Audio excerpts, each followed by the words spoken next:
네, 저는 오늘 나름 진행이라고 하는 걸 맡은 랄라라고 합니다.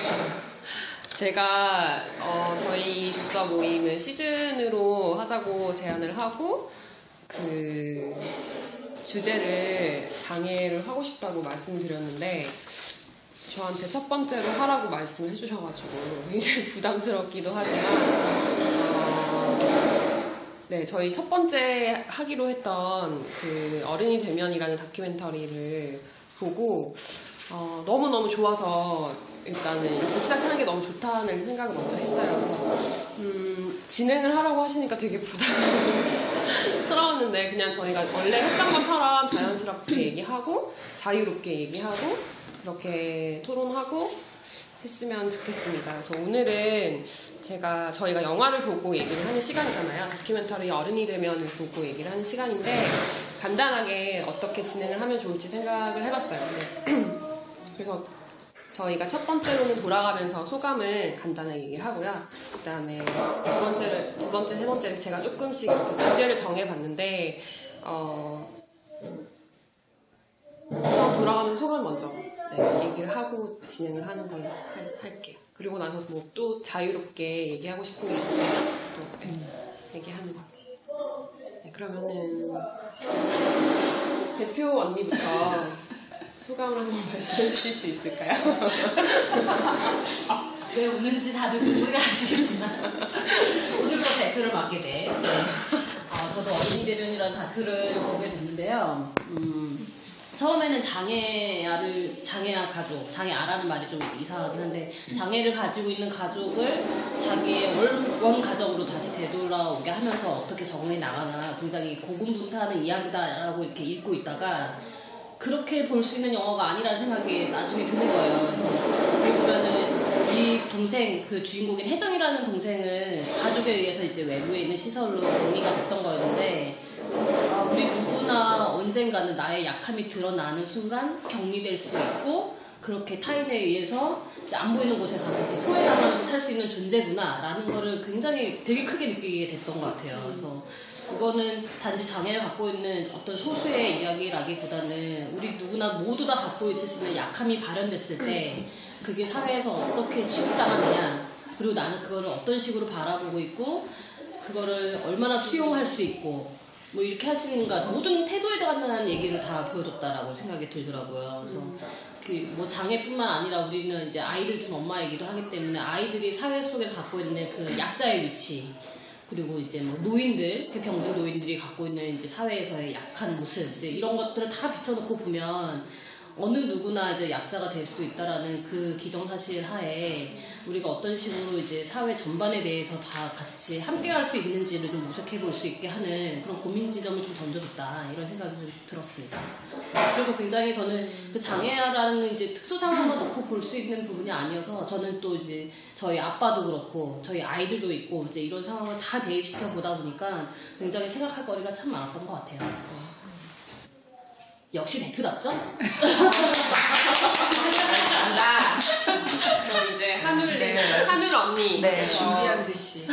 저는 오늘 이제 한울이라는 닉네임으로 하게 됐고요. 최초 음악에. 네, 저 같은 경우에는 이 다큐에서 좀 인상적이었던 게 그 언니가 나중에 이제 자기 교환학생 할 때 친구들을 불러가지고 약간 이제 자기 집에서 이야기를 하면서 이야기를 하자면 자기는 그러니까 13살 그 동생이 13살일 때까지 자기가 집에서 이제 데리고 있을 때 항상 동생을 이제 돌보는 존재였다가 그 동생이 이제 시설로 보내지면서 한동안 자기 옆에 이제 그 동생이 없어졌을 때 한편으로는 되게 그 자기도 되게 자유롭게 느꼈는데 그게 어느 순간 그렇게 없어질 수 있다라는 게 뭘까를 굉장히 고민을 사실 많이 하고 나서 이제 이 언니를 데리고 오기로 결정을 한 거잖아요. 동생을. 네. 동생을. 네. 그러니까 사실 그 전에 그 18년 정도 동안 얼마나 고민을 많이 했었을까 생각이 들었고 그리고 이제 데리고 와서 그 동생에 대해서 좀 솔직하잖아요. 이 동생은 나하고 지금 사실 남과 같은 지금 상태로 있었던 거고 18년 동안. 그리고 데리고 와서 자기하고 이제 적응해 나가는 과정에서 혼자 하는 게 아니고 주변의 친구들을 또 되게 많이 같이 하잖아요. 그러면서 자기 엄마가 자기 30살 때쯤에 이제 이 동생을 낳았을 때 만약에 그 주변에 친구가 한 24명 정도만 있었으면 과연 이 동생이 계속 그 시설에 갔었을까 그런 고민을 하는 게 이 언니가 자기가 고민하던 바를 어쨌든 자기가 할 수 있는 선에서 굉장히 최선을 다해서 뭔가 하려고 하고 있는 모습이 그리고 이제 굉장히 솔직하게 거기에 이제 접근을 하고 있다는 게 저는 좀 되게 인상적이었던 것 같아요. 네, 그러면 레아 언니 소감을 말씀해 주시겠어요? 저도 이제 이 영화를 보면서 가장 크게 들었던 생각은 돌봄에 관한 문제? 지금 우리 사회의 문제라든지 이런 게 꼭 장애인만이 아니라 지금 우리가 아이를 돌보는 거랑 또 제가 보육교사로서 어린이집에서의 그러니까 시설 얘기가 나오잖아요. 거기에서도 그러니까 이 아이를 대하는 그러니까 우리가 나보다 힘이 약한 존재를 대하는 태도. 이제 거기에 그거를 되게 저는 이제 인상 깊었던 게 그 주변에 이 작가 친구들이 이 혜정이를 대하는 태도가 되게 저는 맞아 저렇게 하는 게 맞는데 라는 거를 좀 처음 알았다고 해야 되나? 방법들을? 그래 저렇게 그냥 대화하면 되고 저렇게 자연스럽게 얘기 나누고 저렇게 같이 살아갈 수 있는데 저 역시도 그런 경험을 해보지 못했고 근데 해보지 못한 것 같지만 또 저는 제 아이와 그런 경험을 하는 것 같고 그래서 이 돌봄에 대해서 돌봄이라는 거는 혼자 이렇게 해 나가는 게 얼마나 힘들고 많은 사람들이 함께 해야 된다는 그런 인식이 있었으면 좋겠다 하는 걸 좀 많이 느꼈고요. 그래서 이제 좀 함께 이렇게 살아가는 사회를 만들기 위해 좀 우리가 할 수 있는 게 뭐가 있을까? 아까 이제 랄라 언니랑도 그런 대화를 시작하기 전에 하기도 했지만 그런 걸 좀 대화를 나눠보면 좋을 것 같다 이런 생각을 했어요. 네, 그러면 오늘 초빙되어 오신 구름 언니 막 부담을 몹시 부담스러워요. 네. 편하게 말씀해 주세요. 네, 저는 구름이고요. 저도 그 전에 이 다큐를 보기 전에 그 장혜영 감독의 그 짧은 유튜브 영상이라든지 뭐 기사들을 미리 많이 접하고 봤어서 내용에 대해서 사실 저는 되게 너무 많이 기대를 했던 것 같아요. 당연히 너무 좋긴 한데 이제 첫 부분에 조금 되게 안타까웠던 게 되게 이 사회에 나와서 적응하기 위해서 막 노들 장애인 야학에 가서 막 프로그램에 참여를 하고 막 이런 모습이 나오는데 막 계속 거기서 왜 학교에서 집에서 하는 것처럼 해 막 이렇게 동생에게 말을 하잖아요. 그러니까 이 언니도 사회에서 같이 살았으면 하는 마음이 있지만 갔을 때 그 사람에게는 되게 낯선 환경이잖아요. 그리고 막 좋진 않은데 또 짜여진 그 학교라는 프레임 안에 그곳이 모두 그런 건 아니지만 또 그 시간에 그 프로그램을 진행하기 위해서 거기에 나를 끼워 맞춰야 되는 상황이 발생했을 때 거부감이 딱 저는 보이는 거예요. 보면서. 그래서 다 멈추고 여기는 도대체 나는 여기서 무엇을 원했을까 그러면서 무엇을 찾고 싶었을까 나는 무엇을 기대했을까 하면서 멈추고 제주도로 가잖아요. 그러면서 어떻게 옆박이 난리가 났습니다. 신이 납니다. 저희가 자유로움이. 그래서 그러면서 이제 그 혜정 씨가 죄송합니다. 말 잘 듣겠습니다라고 하는 부분들이 나올 때마다 저는 막 싶은 거죠. 그래서 그 어디선가 유튜브에서 왜요라는 질문을 동생한테 할 때 동생은 되게 추궁당하는 시설에서의 이게 왜요? 라고 궁금해서 묻는 게 아니라 너 왜 그랬어? 라는 의미의 왜요를 계속 당하고 살았기 때문에 그 말을 하면 동생이 되게 경직됐다고 그 얘기 나오거든요. 그래서 사실 맨 마지막에 인어공주는 하고 싶은 것을 하고 가고 싶은 곳에 갔다네 라는 그 노래 가사가 너무 와닿는 거예요. 그 자유롭게 살고 싶은데 우리는 계속 그걸 시설 그리고 또 학교 사실 우리의 삶도 그렇잖아요. 그리고 우리가 또 엄마이기도 하니까 저도 보면서 엄마로서 나의 아이를 바라볼 때 관점을 되게 뜨끔뜨끔하면서 사실 봤거든요. 그래서 계속 이렇게 너를 위해서 뭘 배우러 갔는데 너가 안 들어가 이러면서 들여보내고 막 이게 도대체 누구를 위한 것인가 막 그런 생각을 같이 했고 또 하나는 이제 제가 장애인 분들 만나서 이렇게 이야기를 하거나 할 때 그 시설 안에 있을 때 그 안에 이제 있는 분들을 만나서 얘기를 할 때 혼자 살고 싶은지를 물어봤을 때 정말 이 키보드판 같은 거 이렇게 치시거든요. 혼자라고 딱 치는 걸 볼 때 사실 저도 옛날에 시설 안에 있는 게 안전하지 않을까라는 살짝 그게 있었거든요. 근데 계속 뭔가 운동 그 장애인분들이 할 수 있는 운동 그런 걸 이제 하려고 일주일에 한 번씩 나오고 이러면서 세상을 보게 된 거죠. 그 시설 안의 세상이 아니라 바깥 세상을 보게 되고 혼자 살고 싶어지는 그런 욕구가 생기는 거예요. 근데 그걸 아예 바깥 세상을 보지 않은 사람들은 그거를 꿈꿀 수도 없기 때문에 거기에 있는 선생님들이 그 얘기를 하시더라고요. 세상을 더 보여줘야 하는데 그럴 수 없는 현실이 본인들도 안타깝다. 그러면서 혼자 살 수 있도록 독립하고 이 활동 지원사로 이제는 이름이 바뀌었죠. 영화에서 활동 보조인이라고 나오는데 그런 게 같이 가야 그게 이제 독립을 할 수 있는 거잖아요. 그런데 그게 조금 힘들다는 거가 안타깝고 사실 우리도 누군가의 도움을 혼자 못 살잖아요. 도움을 다 받으며 살아가고 있는데 왜 장애인들만 누군가의 도움을 받는다고만 생각할까? 같이 지금 여기 영화에 등장하는 모든 인물들이 그냥 같이 살아가면서 자신의 삶을 살고 있는 거잖아요. 근데 꼭 도움을 준다고만 생각하는 프레임에서 우린 벗어나야겠다는 생각이 들고 제가 또 말이 많습니다. 그리고 그리고 왜 마지막에 그 얘기도 나오죠. 마지막 아니고 중간에 수상 소감을 말할 때 같은 사회에 살아가는 사람들의 삶 없이 나의 인간적인 삶도 없다. 그러니까 그게 나만 잘 산다고 되는 게 아니고 내가 서 있는 자리에서 내가 무엇을 할 수 있는지 생각을 해보는 거. 그리고 저는 장애아이권 발바닥 행동에 갔을 때 뒤에 붙어있던 나중은 없다 지금 여기 그 말이 너무 훅 들어왔거든요. 그래서 너무 사실 길 가다가 장애인 분들을 봤을 때의 불쌍한 시선, 시혜적인 시선으로 아직도 바라보고 있는 그런 상황에서 우리가 정말 탈시설해서 스웨덴처럼 다 같이 사회에서 어우러지면서 그들이 받는 그 지원들이 우리의 세금 낭비라고 생각하지 않고 다 같이 그냥 어우러 살아가는 거라는 걸로 인식이 좀 바뀌었으면 좋겠다는 생각을 하면서 봤습니다. 길어서 죄송합니다. 아니에요.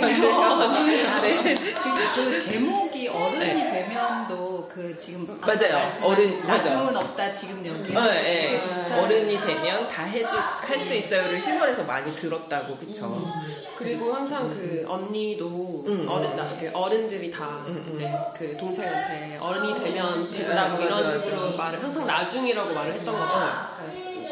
그거 보면서 나의 어린 시절 떠오르는 게 우리 무조건 공부하기를 되게 강요하면서 대학 가면 다 할 수 있지, 대학 가면 다 할 수 있지 막 가서 너무 엉망해서 그래서 아무것도 안 하고 너무 억눌리게 살아왔었거든요. 저는 성공해야 되고 돈 많이 벌어야 되고 근데 또 다른 억눌림이지 우리가 이렇게 억눌려 살아왔던. 그래서 이 혜정 씨는 나와서 자유로운 세상을 만나면서 조금씩 천천히 가야 된다는 그래서 저는 도들 장애인 약도 다 좋아하긴 하는데 거기 가서 또 그 프로그램에 들어간 거 보면서 처음에 좀 되게 마음이 아팠어요. 근데 그렇게 또 하고 세상에 어울리고 그 세상의 규칙을 조율하면서 살아간다는 게 뭘까? 내 있는 그대로 살아갈 수만은 없고 또 사람들과 어울리면 또 지켜야 할 선이 있는데 그 선은 누가 정하는 걸까? 어디까지일까? 막 그런 생각들을 하면서 보게 된 것 같아요. 그게 사회화라는 거 맞아요. 우리가 아이들 키울 때도 그 공중도덕을 가르치고 네, 예의범절. 가르치고 이제 이런 게 그게 정상적인 사회화 범위 안에 들어가 있다라고 생각을 하니까 네, 이제 네. 그런 걸 가르치잖아요. 네. 그러니까 이제 정규 교육 과정을 받는 것도 다 그런 거고요. 네. 근데 이제 이 시설에 있던 이 언니가 이제 사회 나오면서 시설 안에서 그런 식의 사회화 과정을 거치진 네. 않았으니 네, 네. 그러니까 이 감독도 이 동생을 사회화 시킬 것에 대해서는 고민이 그렇게 깊지 못했었을 수도 있겠다라는 생각이 드는 거예요. 그러니까 우리 일반 사람들이 겪는 사회화하고 이 장애를 갖고 있는 동생이 어떻게 그 사회화 과정을 좀 원활하게 할 수 있을까에 대해서는 지금 막 부딪히면서 이 언니도 되게 힘들게 하고 있는 것 같더라고요. 그래서 이 혜정이라는 동생이 굉장히 활발하고 흥이 많은 동생이고 그래서 당연히 이제 그런 음악 수업에 들어가면 되게 잘할 거라는 맞아요. 기대를 하고 있었는데 너무 의외의 모습을 보이니까 되게 당황한 것 같은 느낌이 들더라고요. 그래서 아 우리가 어쨌든 개별적인 사람 고유의 특성이 다 다른데 동생의 어떤 일부분의 특징을 보고 그럴 것이다라는 그러니까. 기대로 어쩌면 굉장히 되게 좀 순진하게 생각했을 수도 있는 거예요. 맞아, 우리가 맞아. 우리 아이들이 어떤 조그마한 특성이 있으면 얘 잘할 것 같아 이제 근데 막상 들여보내보면 하나도 못하고 이런 애들 있잖아요. 네. 쭈삣쭈삣하고 맞아, 맞아. 그거는 거의 진짜 유사하다는 맞아. 생각이 들더라고요. 그래서 맞아. 어쩌면 이 언니가 진짜 그 오랜 기간 떨어져 있으면서 이제서야 정말 동생을 제대로 알아가는 과정인 것 같고 그 영화 장면 중에 왜 스티커 사진 찍고 싶다고 계속 떼쓰면서 하는데 난 그게 너무 되게 자연스럽고 너무 예뻐 보이더라고요. 자기 욕구가 잘 이렇게 해소가 되지 않으니까 막 화도 내고 이러는 게 너무 자연스러운 거예요. 그래서 우리 애가 떼쓰는 것 마냥 그냥 되게 예쁘더라고요. 근데 그 예쁘다는 인식에서는 어쩌면 저한테 되게 차별적인 시선이 있는지도 몰라요. 근데 어쨌든 굉장히 자연스럽고 누구나 가질 수 있는 태도라는 생각이 들어서 예, 되게 이렇게 우리는 어쩌면 장애아나 이제 이런 사람들이 개인의 욕구가 있는 존재라는 걸 잊고 살다가 그런 장면을 처음 본 것 같은 느낌이 드는 거예요. 저는. 예, 맞아, 되게 맞아, 신선하게 다가왔어요. 저도 이 영화를 그러니까 보게 된 게 뭔가 심적으로 되게 힘들었을 때 좀 이렇게 생각을 그냥 멈추고 그냥 뭔가를 이렇게 보고 멍 때리고 싶어서 어쨌든 영화를 다큐 영화이기도 하고 그래서 뭘 볼까 하다가 그렇게 해서 보게 된 거거든요. 그래서 우연히 보게 된 건데 근데 저는 그때 당시에 좀 힘들었던 게 제가 이제 좀 자존감이 점점 이제 낮아지고 뭔가 제가 보조교사를 이제 하면서 좀 뭔가 허드렛 일을 계속 좀 맡아서 하게 되고 나도 보육교사로 작년에는 교사로 그러니까 담임 교사로 있었다가 좀 뭔가 이제 보조교사로 보조라는 이름이 주는 그쵸 그것도 있지만 진짜 하는 일이 그런 거였어요. 그러니까 뭔가 힘든 일, 허드렛 일을 많이 했어요. 그러다 보니까 내 위치가 그래서 그런지 아니면 또 그래서 그런 고민을 되게 많이 하게 됐었던 것 같아요. 자존감에 대한. 그리고 이제 근데 이 영화를 이제 보면서 이제 느꼈던 게 내가 지금 이렇게 느꼈던 이 우울감이나 이런 감정들이 이 사회에서 이제 여성으로 산다는 거에 대한 위치가 내가 결혼을 하고 아이를 낳으면 낳을수록 점점 위치가 낮아지는 듯한 느낌이 드는 거예요. 근데 내가 사회에서 사회활동을 나도 좀 하고 있다고 생각을 해서 그러니까 일을 하니까요.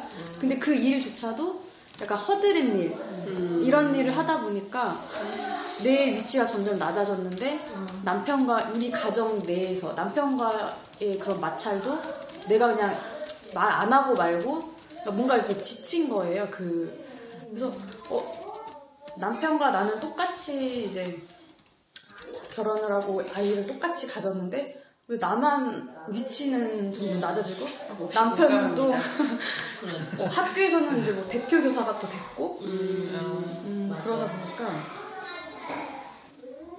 좀 이렇게 휴지타임. 이상한데 이렇게 아까 얘기했을 때는 또 다르네요, 나도. 그래서 그런 상태에서 이 어른이 되면을 보니까 좀 되게 이 혜정이라는 인물이 주는 나에 대한 위로가 되게 솔직하고 자기가 하고 싶은 대로 그래 나도 힘들면 울고 때도 저렇게 쓸 수 있는 게 사람이고 그 감정에 대해서 되게 솔직한 혜정이를 보고 좀 그래 나도 좀 어느 순간에는 좀 아이처럼 지낼 필요도 있고 엄마라는 존재지만 뭐 내가 그러니까 남편과 이렇게 좀 갈등도 있고 뭔가 그러니까 일로서도 보조교사로서 눈치도 보고 하다 보니까 그냥 화가 나거나 좀 남편하고 싸울 때도 아니다 싶으면은 막 화도 내고 했던 내가 좀 싸울까봐 좀 그래 그렇게 해 이러고 넘어갔던 게 좀 더 나를 내 자신을 그렇게 내가 만들었던 것 같아요. 그래서 이 영화를 보고 좀 그런 위로를 좀 받았다고 해야 되나? 저도 되게 이 영화가 위로가 되는 면이 굉장히 컸던 것 같아요. 기대치 않았어요. 사실 장애에 관한 이야기라고 해서 굉장히 동떨어진 영화라고 생각을 했고, 인터뷰에서도 그 장혜영 감독 인터뷰에서 나왔던 것 같은데, 흔히 이렇게 장애라고 하면 굉장히 눈물겨운 사연? 그래서 뭔가 눈물이 나는 그런 장면들이 있을 거라고 생각했던 것 같아요. 그래서 동정심을 유발하고, 좀 보기에 불편한 그런 장면들도 있을 수 있겠다라고 생각을 했는데 너무나 감정이입이 됐어요.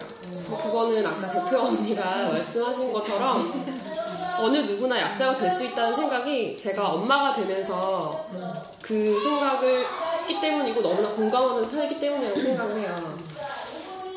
그래서 이게 비단 이제 여러분들이 다 공감하셨던 것 같은데 비단 장애의 문제가 아니라 누구나 약자가 될 수 있고 그 소수자가 되었을 때 감정에 대해서 너무나 잘 대표해서 말을 해주고 있고 이 영화가 전 좋았던 게 막 진짜 눈물을 짜내는 그런 게 아니라 진짜 평범한 일상을 보여주는데 그게 장애라는 것이 어떤 것인지 조금은 더 평범한 눈으로 보게 되고 그게 장애를 가진 사람들의 이야기 혹은 장애인을 돌보는 가족의 이야기가 아니라 아이를 키우는 내 이야기이기도 하고 뭐 나이 든 부모님을 돌보는 누군가의 이야기도 하고 그런 생각들을 할 수 있게 만들어줬기 때문에 저는 가장 좋았던 것이 아닌가라는 생각을 합니다. 그래서 소감은 여기까지. 소감은 길었네. 다들 하시고 싶은 말씀이 많았던 것 같고 근데 그만큼 이 다큐멘터리가 주는 교훈이라고 할까요? 그런 게 많았던 것 같아요. 그래서 다들 하신 말씀이 많았던 것 같고 저는 좀 생각을 해본 게 제가 얘기한 소감이랑도 좀 연결이 되는 것 같은데 그러니까 사회에서 격리의 문제라는 것에 대해서 좀 생각을 해봤으면 좋겠어요. 그러니까 그 장혜영 감독이 얘기를 하는 것도 그렇고 저희 대부분 다 공감을 할 것 같은데 아까도 뭐 말씀하셨지만 장애인이 시설에 있는 게 되게 당연하다라고 생각을 했었던 것 같거든요. 탈시설에 대한 것에 대해서 사실은 그런 관점으로 생각을 해보지는 못했었던 것 같아요. 근데 제가 생각을 해보니까 그 격리의 문제라는 게 우리 전부 다 겪고 있는 거거든요. 그러니까 정말 뭐 가깝게는 저희가 어렸을 때 우열반 이렇게 나눠서 나는 우반이고 뭐 나는 잘하는 반, 못하는 반으로 다 분리해서 공부를 한다던가 그리고 지금 제가 당면한 문제는 노키즈존이 있죠. 그러니까 노키즈존의 문제가 굉장히 가벼운 것 같지만 절대 그런 문제가 아닌 거예요. 네, 아동에 대한 차별이죠, 이건 분명히. 그리고 또 노인분들이 요양원에 가는 것도 저는 격리의 큰 문제라고 생각을 하거든요. 그래서 저는 조금 격리에 대한 문제를 뭐 본인이 당면한 경험도 좋고 아니면 어떤 생각하시는 분 뭐 문제들이 있다고 할 때 그걸 좀 나눴으면 좋겠다고 생각이 들어요. 네, 아까 지은 언니가 말한 것처럼 레알 언니 괜찮아요. 괜찮아요. 레알 언니가 말한 것처럼 닉네임을 사용하는 게 익숙치 않았군요 우리가. 네.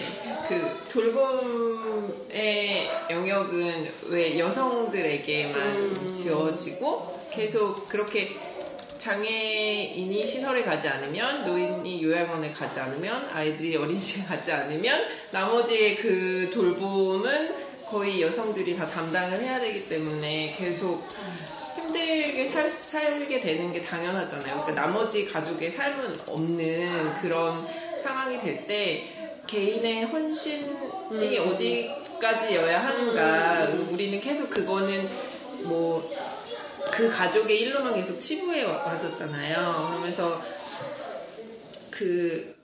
여기 제가 엊그제 올라온 기사, 오마이뉴스 기사인데 이 사람이 나는 영화 어른이 되면이 장애인 동생을 돌본 비장애인 언니의 성장기로 비칠까 우려된다. 네. 혜영의 노력을 가족의 당연한 헌신으로 상정한다면 혜영이 혼자 짊어져야 하는 개인의 성장 서사가 되기 때문이다 하면서 이들의 서사가 아름답다고 계속 믿는 한 사회나 국가는 제 할 일을 개인에게 미룰 것이기 때문이다. 이거 보면서 이제 계속 장애를 구별짓는 장애인 등급제 폐지하고 장애인의 활동 불수를 확대하라 이렇게 이 기사를 보면서 되게 여러 가지 생각이 들죠. 아까 사회에서 격리 문제로 돌아가면 격리되지 않고 그냥 살 때 그 가족의 삶은 어떻게 되는가에 대해서 나는 그 여성의 삶과 너무 연관이 되는 거예요. 치매 치매가 있으셨던 증조 외할머니를 모셨다 외숙모. 어릴 때는 그걸 너무 당연하다고 보고 자랐었거든요. 근데 그리고 돌아가시고 난 다음에 100만 원을 받았다고 했었어요. 그게 제 어린 시절, 되게 초등학교 시절인데 그게 아직도 제 머릿속에 남아있더라고요. 그래서 지금 100만 원을 받으신 거예요? 다른 가족들한테. 네, 저희 외할머니, 외할아버지랑 이렇게 다 주셨겠죠. 달달이 100만 원이 아니고 돌아가실 때 100만 원. 돌아가신 후에. 나중에 고생했다.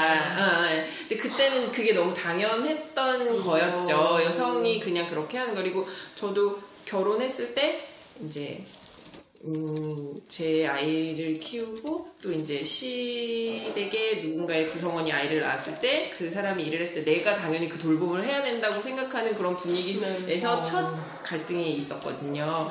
너무 개인이. 그러면서 왜 이 여성에게 계속 돌봄이 지어지는가. 제가 어제 분노와 애정이라는 책을 그 엄마됨에 대한 작가들의 그 책을 보면서 막 눈물을 흘리면서 보고 와가지고 아까 언니가 말한 게 너무 안타깝고 추천드려요. 왜 그렇게 되고. 그래서 제가 왜 페미니즘을 공부하게 되고 왜 갈급하게 되는지 막 그게 그 책을 보면서도 막 와닿았는데 그 책에 나오는 게 이 분노는 남편에 대한 것이었지만 아이들에게 표출되었고 그건 내 마음을 갈기갈 찢어놨다라고 하는데 거기에 다 돼 있다는 거예요.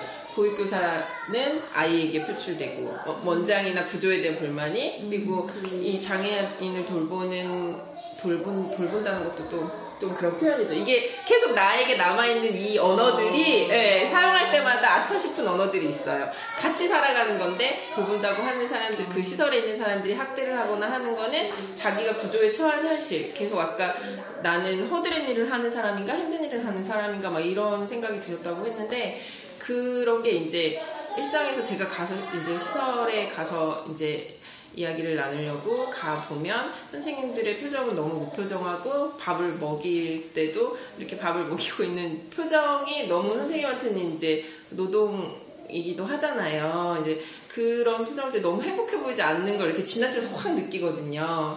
그랬을 때, 어디로 가고 있지?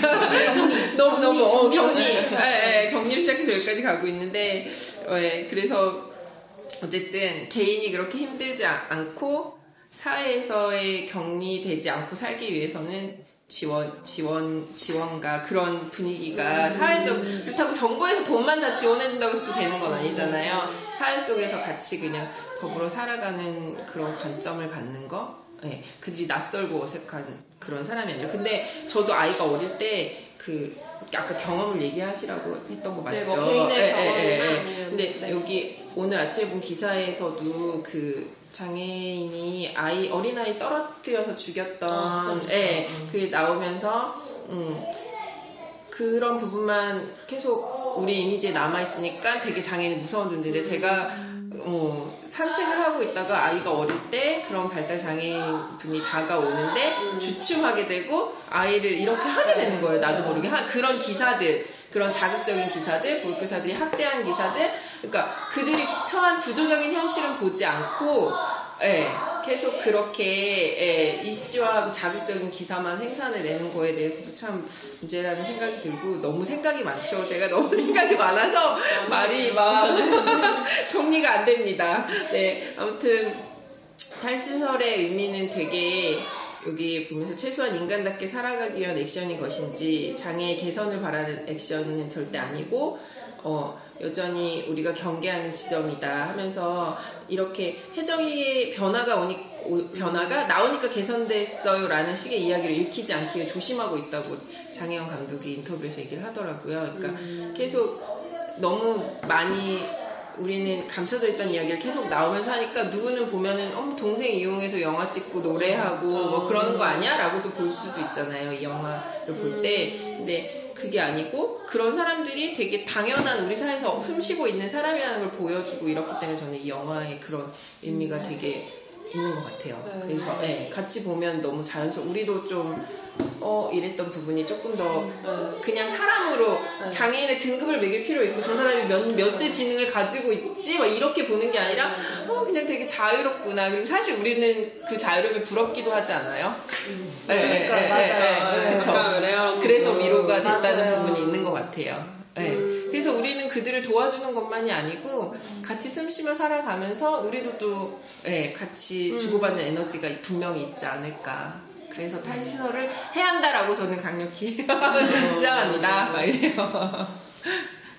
너무 많이 다른 언니들이 어릴 때 기억에 좀 초등학교 다닐 때까지만 해도요. 초등학교에 한 학급 정도는 특수반이라는 게 있었던 거. 맞아요. 근데 이게 중학교 때부터는 특수반이라는 걸 본 적이 없는 것 같아요. 그러니까 이게 특수학교가 그때 뭐 많이 생겨갖고 그쪽으로 갔는지 어쨌는지는 모르겠지만 어느 순간 눈앞에 보이지가 않으니까 이 존재에 대해서 생각할 기회가 없이 그냥 훅 지나가 버린 것 같다 라는 생각이 들더라고요. 그러니까 우리가 일상에서 이렇게 접하고 이 사람들하고 같이 이렇게 부대끼면서 뭔가를 경험해 왔다면 지금처럼 이 사람들을 보면 막 경직이 되거나 막 두려워할 필요가 전혀 없을 텐데 그러지가 못하는구나. 저 어릴 때는 옆집에 다운 증후군인 아이가 있었어요, 남자아이가. 근데 이제 그 아이가 나하고 되게 비슷한 또래였던 것 같은데 학교를 못 다녔어요. 그래서 엄마하고 걔하고 이제 하루 종일 있는 것 같은데 얘가 이제 사춘기 시절을 겪으면서 이제 남자의 이제 성장기가 되니까요. 그 성적인 호기심 이제 이런 게 발현이 되는데 사람들 앞에서 그게 표출이 되는 거예요, 그냥. 뭐 자기 성기를 만지고 있다거나 이렇게 되는 거예요. 그러니까 너무 저도 어린 나이인데 이제 그런 걸 처음 받고 경험했으니까 너무 놀랬고 근데 이제 어른들은 이제 이렇게 감추면서 그렇게 하면 안 된다 하긴 하지만 만약에 제가 이제 그런 사람에 대해서 미리 알았다면 이제 그런 행동이 일어날 수 있다는 걸 알았다면 그런 식으로 내가 반응하지는 않았을 텐데 그게 뒤늦게 좀 미안한 느낌이 있는 거예요. 제가 되게 놀라고 소리를 지르거든요, 걔한테. 그렇게 내 앞에 남자애가 막 그러고 있으니까 너무 놀라가지고. 근데 이제 지나고 보니까 그래 내가 만약에 정말 그런 아이들을 많이 봤으면 괜찮았을 텐데 나도 조금 더 되게 조심했을 텐데 이런 생각이 들더라고요. 근데 제 또래에서는 그런 경험이었고 저는 이제 기관 탈시설에 대한 이야기를 하니까 이제 저희 아빠는 지금 시설 생활을 하고 계신 거예요.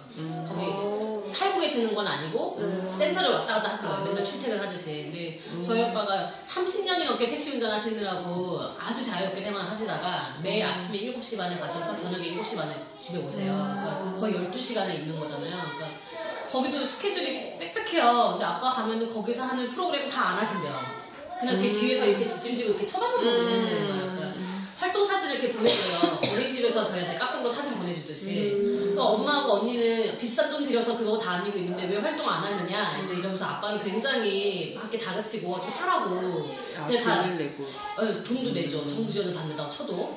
근데 이제 거기서 하는 프로그램들이 뭐 치매에 좋다는 그런 인지 능력 그리고 항상 이런 프로그램 하는데 너무 재미없잖아요. 가서 맨날 안 하던 그림 그리고 색칠하고 뭐 이런 거 하는데 누가 재미있겠어요. 근데 이제 다른 가족들의 일상생활을 위해서 아빠는 이제 거기를 다니셔야 되는 거예요. 주 6일이나 가고 있어요. 그러니까 아빠는 주 1회 일요일 하루 쉬는 날 그날만을 기다려서 6일을 버티는 거예요. 그러니까 마지막 일요일은 한 달에 한 4-5번 돌아오는 그 일요일은 이제 가족이랑 같이 어디 뭐 외출을 한다거나 이제 이런 건데 언니가 그거를 주 돌봄자가 됐어요. 돌봄 담당자가 됐어요. 그러니까 언니가 그거를 매년 하다 보니까 너무 힘이 들어가지고 이제 저희한테도 이제 하라고 너네들이 좀 번갈아가면서 했으면 좋겠다 이제 이렇게 온 거예요. 그래서 당연한데도 이게 나도 내 키우느라 너무 정신이 없으니까 거기까지 제가 뻗치지가 않는 거예요. 아빠한테. 그러니까. 근데 나도 이 정도인데 그걸 맨날 하고 있는 사람들은 그 가족들은 이게 얼마나 힘이 될까. 뭐 평상시에는 이제 뭐 기관생활 이렇게 거기서 도움을 좀 받는다 치지만 거기에서 뭐 어떤 만족감을 얻는지는 잘 모르겠고 단지 이제 남은 가족의 그런 생존을 위한 다들 이제 먹고 살아야 되니까 그거 하기 위한 이제 보조적인 그런 수단인 거고 과연 우리 아빠의 행복에 얼마나 이제 얘네가 기여하고 있는지 이건 잘 모르겠는 거예요. 사실 되게 미안한 마음이 드는 거예요. 아빠가 일요일 하루만 보고 버티는 거니까. 이거 그러니까 우리 부모가 이제 나이 들어갖고 이제 병든 사람이 됐을 때 어떻게 해야 되는지에 대한 대비가 너무 안 됐어요. 아무런 준비 없이 엄마가 되는 것처럼 우리 부모가 나이 들어서 어떻게 될 것인지에 대한 대비가 너무 안 돼 있어요. 좀 두렵죠. 네, 무서워요. 상상하기 진짜. 쉽지 않아. 막 그래. 뭐 이렇게 중병에 걸려서 이렇게 오랫동안 와병 생활을 하는 이제 그런 것도 되게 무섭긴 한데 겉보기에는 멀쩡한 것 같은데 사회활동을 할 수 없는 이런 상태가 된다는 거 이게 되게 무서운 거예요. 그러니까 남들이 보면은 너무 멀쩡한데 그거를 하루 종일부터 하고 다 해줘야 되는 상황이거든요.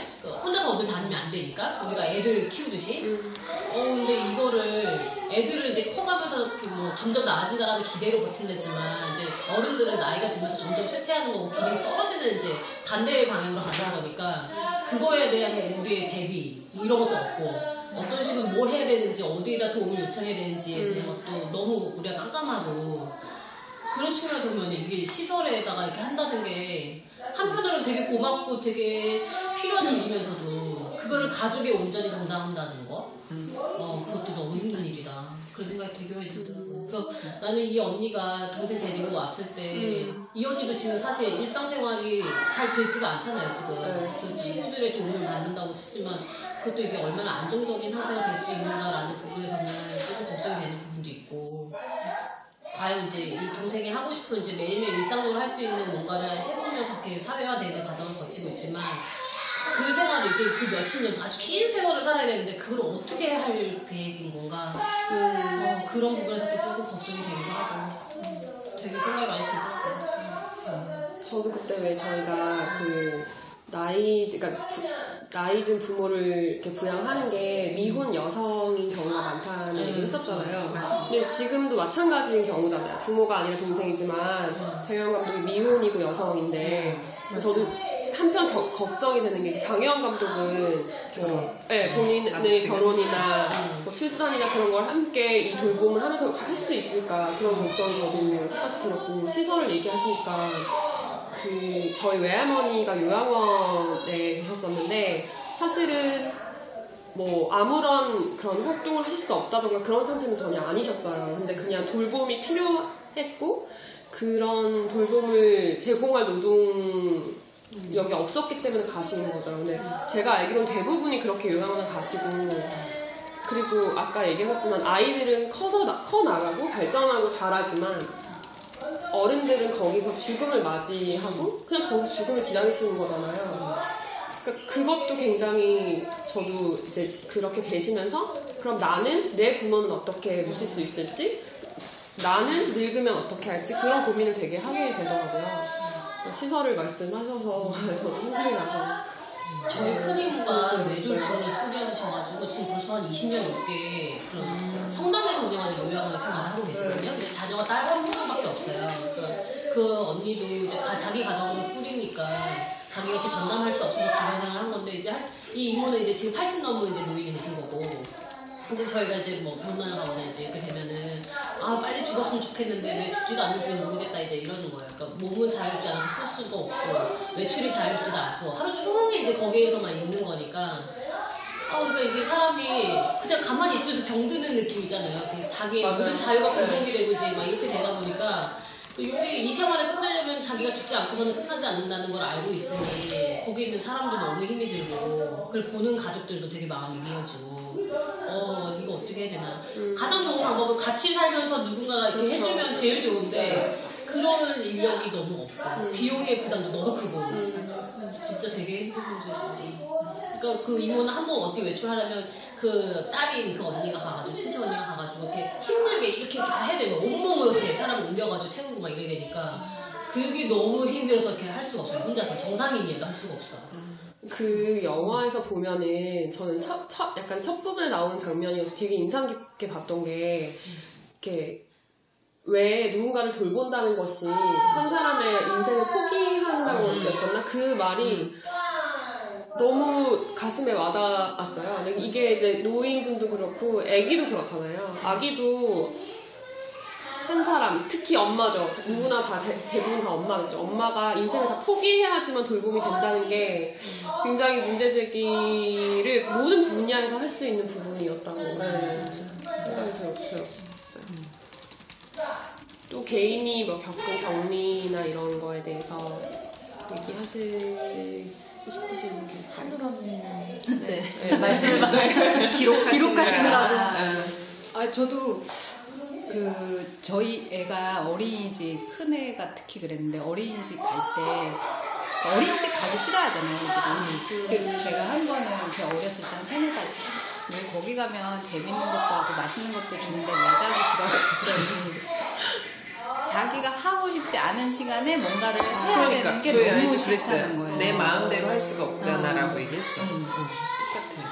그러니까 거기에는 어쨌든 거기에 맞는 시간표대로 거기에 단체 생활. 맞는 규칙대로 해야 되는데 집에 거기 가면 그리고 때도 못 쓰고 좀 써도 되지만 더 많이 혼나고 그러니까 이제 집에서 너무 편한 거죠. 근데 그게 아마 이제 이런 장애를 가진 사람들도 시설에서는 당연히 그럼요. 공동생활 엄격할 거고 그리고 훨씬 더 비인간적으로 대하는 경우가 많잖아요.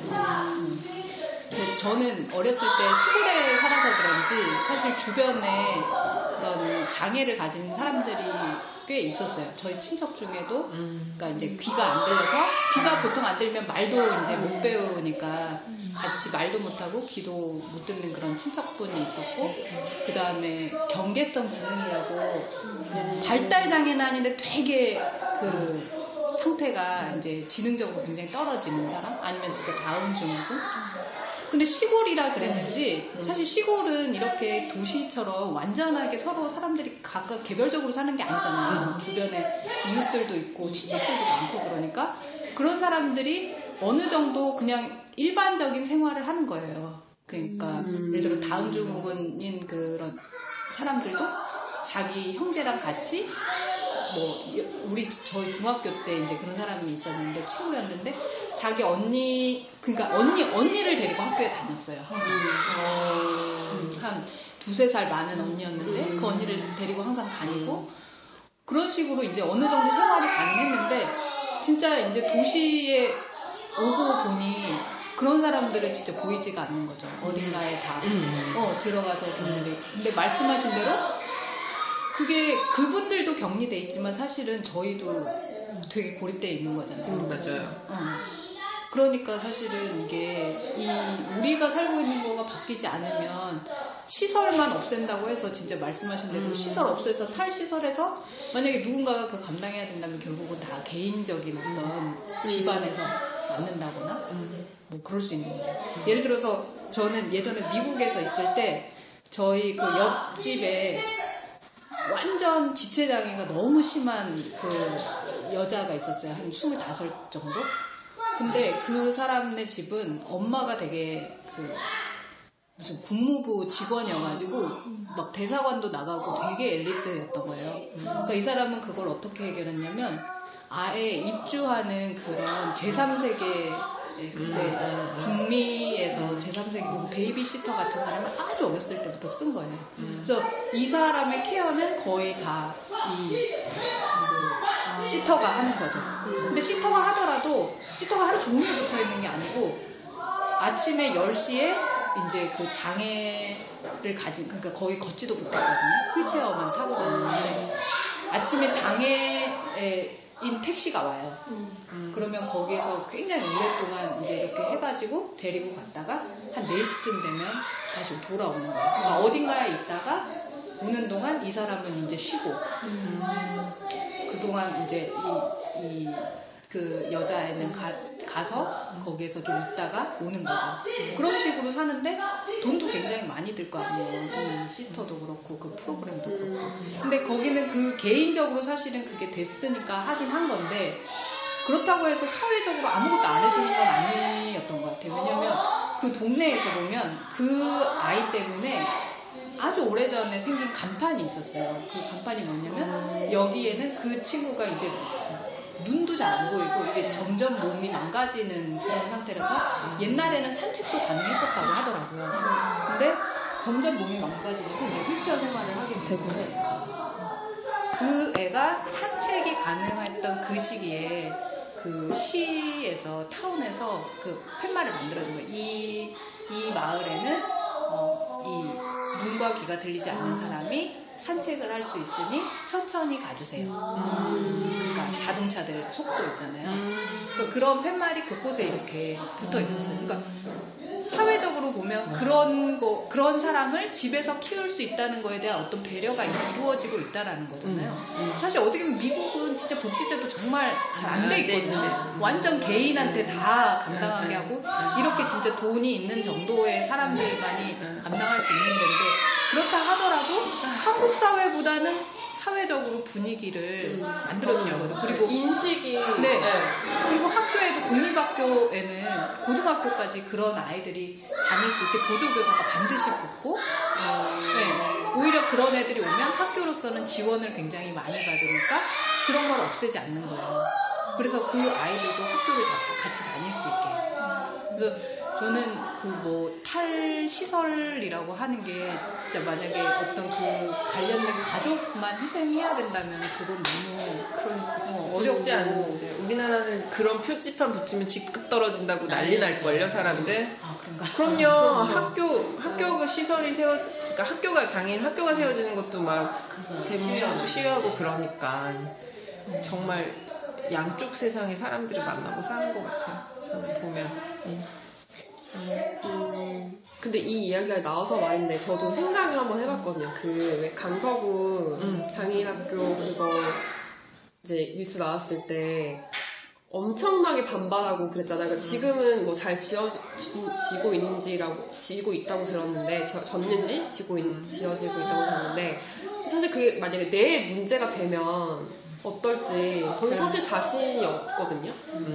네, 그러니까 그런 학교가 옆에 오는 게? 네. 그러니까 우리 동네에 떨어지는 게 우리 동네에 그러니까 아니면 당당하게 그냥 더불어서? 저는 당당하게 저는 솔직하신 거긴 하죠. 그러니까 그거를 그냥 환영할 자신은 사실은 없는데 영화를 보면서 굉장히 그런 비판의식이 생기잖아요. 그렇지만 이게 만약에 내 문제가 됐을 때는 과연 거기서 난 자유할 수 있을까라고 생각했을 때 저는 솔직히 좀 자신이 없었던 것 같아요. 그래서 좀 그게 본인한테 이렇게 당면하게 된다면 어떠실 것 같은지 언니들은 다 열려 있으신 건지 그런 게 궁금했어요. 네. 제가 제일 이런 질문에 저도 맞닥뜨렸던 게 예멘 난민 문제였던 거예요. 비슷하게 그럴 수 있지. 다 더불어 사는 건데 그들이 살고자 이 나라에 온 건데라고 하지만 그 정성의 그 댓글에 정성이 그 올린 글의 댓글에 니는 강남에 살고 너는 아내가 없고 딸이 없으니까 그렇게 말할 수 있지. 네 옆에 그렇게 산다고 생각해봐. 너는 어쩔 수 있냐. 막 이렇게 말을 하는 댓글을 보면서 나는? 이라는 생각도 했던 거죠. 근데 그러니까 예를 들면 공단에 그쪽에 이제 막 스택이 있는데 그쪽에 가서 사는 거에 대해서 얘기할 때 저도 되게 주춤했던 그런 시절들이 있으니까. 그리고 제가 지금 이제 나중에 이사 갈 곳도 주변에 공업사 같은 게 되게 많아요. 그랬을 때 이제 딸들을 키우는 입장에서 막 이러면서 아니지, 사람은 다 똑같은 사람인데 왜 이렇게 나는 생각을 할까 말인데, 그거는 내가 이렇게 세상을 알게 되고 공부를 하기 전에 내 몸적으로 체득했던 그 삶들이 있잖아요. 그러니까 되게 두려움이라는 게 있을 것 같아요. 여성으로서의 그 약자로 지어진 위치, 그리고 또 뭐 아까 집값 문제를 만약에 예를 들면 그러니까 너무너무 예를 들면 그렇다면 그렇게 됐을 때 안정적이지 않는 주거권이 지금 보장되지 않는 현실 속에서 그렇게 됐을 때 나의 삶의 경제적인 거 뭐 되게 복합적으로 연관이 될 것 같은데, 지금은 이제 약간 거기서는 저는 벗어난 것 같긴 해요. 그러니까 그렇게 돌아가려는, 자꾸 자본주의 속성으로 돌아가려는 나를 조금 그렇지 않게 하기 위해서 책을 보고 막 독서 동아리를 만들고 막 계속 사람들을 만나면서 얘기를 하고 하는 것 같아요. 이렇게 더불어 살아가는 것이 무엇인가, 사람 대 사람으로 만나는 것이 무엇인가에 대해서 계속 더 알고 싶고 공부하고 싶고 그렇게 되는 것 같아요. 이쪽으로 가서 자본주의의 속성대로만 살아가는 게 별로 행복하지 않았기 때문에 그런 것 같아요. 네. 그래서 저는 그러니까 어린이집에 보낸다고 할 때 누군가가 장애인 아동도 같이 통합하는 건지 알아보라고 누가 조언 아닌 조언을 해주셨어요. 그래서 만약에 장애인 아동이랑 통합해서 교육하는 거면 따로 맞아. 교사가 있거나 이러지 않으면 거기에 보내는 게 별로 좋지 않을 것 같다고. 저도 그 얘기 똑같이 들었어요. 네, 그 얘기를 그 애 보느라 선생님이 네. 그 애 보느라고 못 볼 수 있어. 근데 이게 모르겠어요. 저는 잘 모르겠지만 그런 경우가 잘 없나 봐요. 전담 교사가 따로 있는 경우 당연히 없겠죠. 그래서 그 얘기를 듣는데 딱 그 생각이 들었거든요. 내가 그러면 아이를 그냥 통합교육 시키는데 그냥 이렇게 아무런 그런 걱정이나 없이 자유하게 보낼 수 있을까? 근데 사실 그런 게 안 되면 탈시설도 안 되고 탈시설이 된다고 해도 같이 살아갈 수는 없는 거잖아요. 그래서 저는 사실 저만 그렇진 않다고 생각을 해서 언니들 생각 궁금했던 거거든요. 그런 문제였던 거지. 그런 장애인 학교가 옆에 온다고 했을 때 저는 집값이나 이런 게 문제가 아니라 거기에 있는 아이들에 대해서 우리가 예측 불가능한 일이 바깥으로 엎치면 그러니까 그 그거 예측 어떻게 불가. 하지? 그것 때문에 그러니까 혹시나 우리 아이들은 그런 사례를 경험해보지도 않아서 어떻게 할지도 모르는데 그게 이렇게 위험 보면 상황으로 일반인들 중에 더 위험한 사람들이 많다는 거. 그렇죠. 성폭력도 그런 사람들보다 아는 사람이 더 많이 한다는 거, 가족 지인이 더 많이 한다는 거를 생각하면 두려움의 대상으로 낯선 거에 대한 두려움, 사람들이 잘 모르는 것에 대한 두려움. 그런 사람을 별로 대해보지 않기 때문에 이런 사람들이 왔을 때 어떻게 대처를 해야 되는지 이런 거에 대한 감각이 전혀 없기 때문이거든요. 근데 실제로 의외로 그 사람들은 진짜 정말 머리 좋은 일반 남자들보다 더 위험하진 않아요. 그래. 그리고 대부분 정말 우리가 거의 방치되지 않거든요. 특히 그런 학교에 올 정도의 사람은 부모들이 계속 그거를 케어를 하고 있는 상황이기 때문에 그런 거에 어떤 그 애들이 뭔가 일으킬 문제보다는 오히려 일반 애들이 그 애들한테 근데 아까 그 뉴스라든지 그런 기사들만 사람들의 각인되는 거죠. 위험한 존재로. 근데 제가 통합교육 얘기가 나오니까 생각한 게 그 장애인하고 인터뷰할 때 얘기할 때 했던 말이 이제 학대를 받은 적이 있었는지 그런 얘기를 할 때 학교를 일반 학교를 초등학교를 다닌 거예요. 통합교육. 그리고 지금은 아니에요. 지금 장애인 학교를 다니고 있어요. 그 이유에 대해서 얘기를 하더라고요. 본인이 팔 다리는 없어요. 근데 엄청 똑똑하다고 또 이게 똑똑하고 아닌 또 구분은 그렇긴 하지만 본인이 그렇게 생각하고 있어요. 자기가 너무 똑똑하니까 아이들이 질투를 했다. 선생님은 무조건적으로 잘해줬는데 선생님 앞에서는 잘해주다가 선생님이 등만 돌리면 아이들이 무시하고 이렇게 약간 커터칼 같은 걸로 막 이러고 했다고 하는 거예요. 근데 그때는 아무에게도 그 얘기를 할 수가 없었대요. 네. 그 얘기를 하는데 정말 이 통합교육이 말로만 통합교육이 정말 허물 좋은 통합교육이지. 그래서 이렇게 아이들 간에 또 약자에 대한 그 무시 뭐 이런 게 너무 우리도 어릴 때 저도 어릴 때 이제 외모나 뭐 겉모습이나 이런 게 우리는 어릴 때부터 그 너무 기본적으로 차별에 대한 그 습을 갖고 살잖아요. 근데 그거를 어린 시절부터 계속 예쁘고 좋고 막 정상적인 것만이 좋다고 칭찬을 받고 어린이집에서도 그렇고 부모님들도 계속 그런 식으로 우리가 교육을 하다 보니까 정상이 아닌 것에 대한 그것이 너무 많이 있고 또 부모 자녀 관계에서부터 제가 요즘에 되게 관심이 많은 부분인데 이미 권력 관계로서 계속 억압을 당하고 자신이 통제당하고 살고 있으니까 그게 나보다 약하다고 생각되는 사람들한테 그게 계속 나타나는 거잖아요.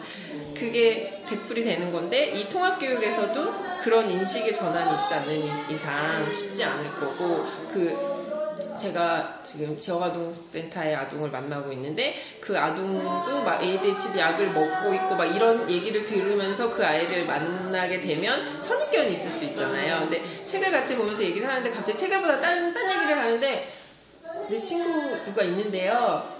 그 아이는 휠체어를 타요. 근데 여기에 오려면 여기 다 계단인데 걔는 어떻게 올라오죠? 라고 말을 하는 거예요. 도서관 얘기를 하면서 우리가 그때 뭐 진짜 이거는 그 누구도 생각하지 않는데 모든 어른들이 문제아라고 생각하는 그 아이 문제아라는 말을 조차도 저는 사실 되게 싫어하는데 어쨌든 그렇게 어른들이 프레임을 씌우는 아이는 또 이런 생각을 하고 있는 거예요. 우리가 생각하지 못하는 부분을 되게 놀라웠거든요. 그러니까 어쩌면 이 아이는 보통의 그 다른 사람 돈 없고 가난하고 정상이 아닌 사람을 무시하는 아이보다 저는 더 훨씬 훌륭하다고 생각을 했거든요. 그런 생각을 지금 요즘에 언어에 대해서 훌륭도 또 되게 싫어해서 내가 나도 모르게 써놓고 자꾸 막 녹음이 되고 있다 그러니까 되게 검열을 하게 되네. 왔다 갔다 해요. 근데 어쨌든 그런 그냥 사람으로 바라보는 그런 게 되게 쉽지 않고 인권 교육이든 막 이런 게 또 이렇게 교육이라는 틀 안에 또 들어가면서 또 되게 진행이 되는 게 또 안타깝기도 해요. 그래서 정말 생활 속에서 선생님, 교사든 부모든 우리는 근데 그런 교육을 받고 자라지 않았기 때문에 그게 잘 안 되는 부분들이 있잖아요. 근데 이제 지금 아이들은 또 생각보다 많이 열려있는 부분도 있고 또 일부에서는 또 더 그 여러 가지 그런 인터넷 용어들과 하면서 그 약자들을 무시하는 막 약간 그렇게 가고 있잖아요. 엄마에 대한 여러 가지 막 그 분노와 뭐 이런 게 또 이렇게 풀어지고 있고 막 그래서 되게 양쪽으로 이렇게 가고 있는데 이쪽을 조금 더 늘려가야 하지 않나. 그런데 우리가 노력을 하고 애를 쓰고 사회적인 합의를 좀 더 이끌어내고 그런 문화를 그래서 오늘 우리가 이렇게 만나서 얘기하고 있는 게 아닌가. 그래서 이런 모임들이 되게 많아졌으면 좋겠다. 그래서 저도 이제 지역에서 그런 얘기들을 하려는 모임들을 계속 만들고 조금 해 나가고 있는 것 같아요. 이렇게 남편이랑 얘기를 하다가 제가 보육교사 일을 하니까 저는 그 적성이 참 맞을 것 같다 이런 얘기를 남편이 해요. 근데 나도 뭐 어느 순간 나도 그게 적성에 맞는 것 같아 라고 했는데 어느 순간 갑자기 생각이 드는 게 이거는 적성의 문제가 아니지 않나 싶은 거예요. 그러니까 아이를 대하는 내가 조금 더 뭐 인내심이 있고 이런 게 아니라 그냥 당연히 그렇게 아이한테는 뭐 약자한테는 그렇게 대해야 되는 게 당연한 건데 뭐 남편 말로는 아니면 내 주변의 친구들 말로는 나는 보육교사 절대 못할 것 같아 라는 말을 해요. 근데 누구나 할 수 있어야 되는 게 보육교사여야 되지 않을까 싶은 거예요. 왜냐면 당연히 아이한테 대하는 그러니까 나보다 힘이 약한 존재를 대하는 그러니까 아이들은 좀 자유분방하니까 당연히 뭐 이럴 수 있고 떼쓸 수 있고 그런 거를 대하는 태도가 너무 그럴 수 있는데 좀 그게 막 뭔가를 제재하고 뭔가 좀 강압적으로 말을 해서 그 행동을 못하게 하고 이런 게 그게 당연히 잘못된 거 아닌가 이렇게 생각이 들거든요. 그래서 그 말을 듣고 남편한테 되게 그런 얘기를 했는지 아닌지 기억이 안 나지만 되게 생각을 되게 많이 했어요. 내가 적성에 맞아서 이 일을 하는 건가? 그럼 적성에 꼭 맞는 사람만이 아이를 돌보고 노인을 돌보고 장애인을 돌봐야 되는 건가? 그냥 누구나 당연히 저렇게 그러니까 여기 어른이 되면에서도 친구들의 태도를 보고 저는 많은 생각을 했던 게 그래 당연히 저렇게 해야 되는 걸 저 사람들은 당연히 하는 건데 내가 봤을 땐 그래 그러니까 다른 사람이 봤을 때는 그게 마치 그 사람이 적성에 맞는 것처럼 대하고 저 사람이 특별히 저런 거에 뛰어난 것처럼 대하는데 우리는 약자에 대한 뭐 태도라든지 어린 아이에 대한 태도가 당연히 저렇게 돼야 되고 누가 와서 보육교사를 하든 아이한테 학대가 이루어진 훈육이 막 그렇게 당연히 해야 되는 것처럼 인식하지 않고 그래야 되는 게 맞지 않나 이 생각이 이제 언니 하시는 얘기 들으면서 그건 좀 되게 중요한 얘기인 것 같아요. 그러니까 진짜 뭐 너는 천성적으로 애를 잘 돌본다 이런 말을 하는데 사실은 누구에게나 인간이라면은 그 어떤 그 도움을 필요로 하거나 아니면 아이거나 장애거나 그러니까 그냥 똑같은 인간으로서 대하는 태도의 문제인 건데 기본적인 예의의 그래서 문제고. 진짜 보육교사 하면서 그 질문을 되게 많이 들어서 생각을 하게 된 것 같아요.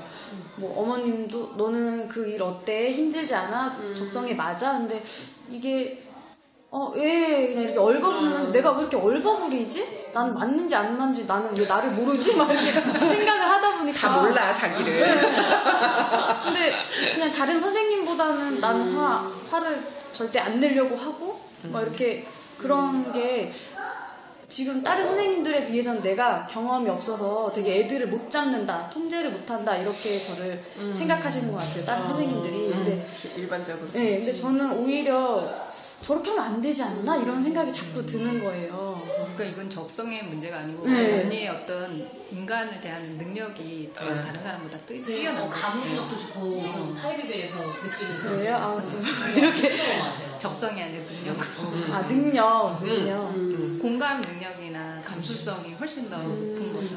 맞아. 근데 우리는 살면서 그런 걸 훈련시킬 기회를 많이 못 갖고서 잘하잖아요. 그러니까 자기 거 하나만 파고드느라고 타입에 대해서 관심을 주지 않잖아요. 누가 뭐 친구가 뭐 어쩌면 야 신경 쓰지 말고 네 일이나 잘해 뭐 이런 얘기를 듣는 사람들이 있는데 그러다 보니까 내 애가 태어나도 애가 울어도 그거를 막 이렇게 자세히 들여다보고 맞춰주려고 하는 게 되게 버겁게 느껴지잖아요. 그럼 어쩌면 이렇게 우리 레알 언니는 타인에 대한 이제 감수성이 굉장히 잘 발달하고 되게 노력 경주하는 이제 그렇게 그러니까 저는 그러니까 노력을 하려고 하는 거고 근데 실제로 보면 이제 한울 언니가 그런 걸 되게 잘 하시는 그러니까 차분하게 아이들을 이렇게 얘기 조곤조곤 저도 이렇게 칭찬으로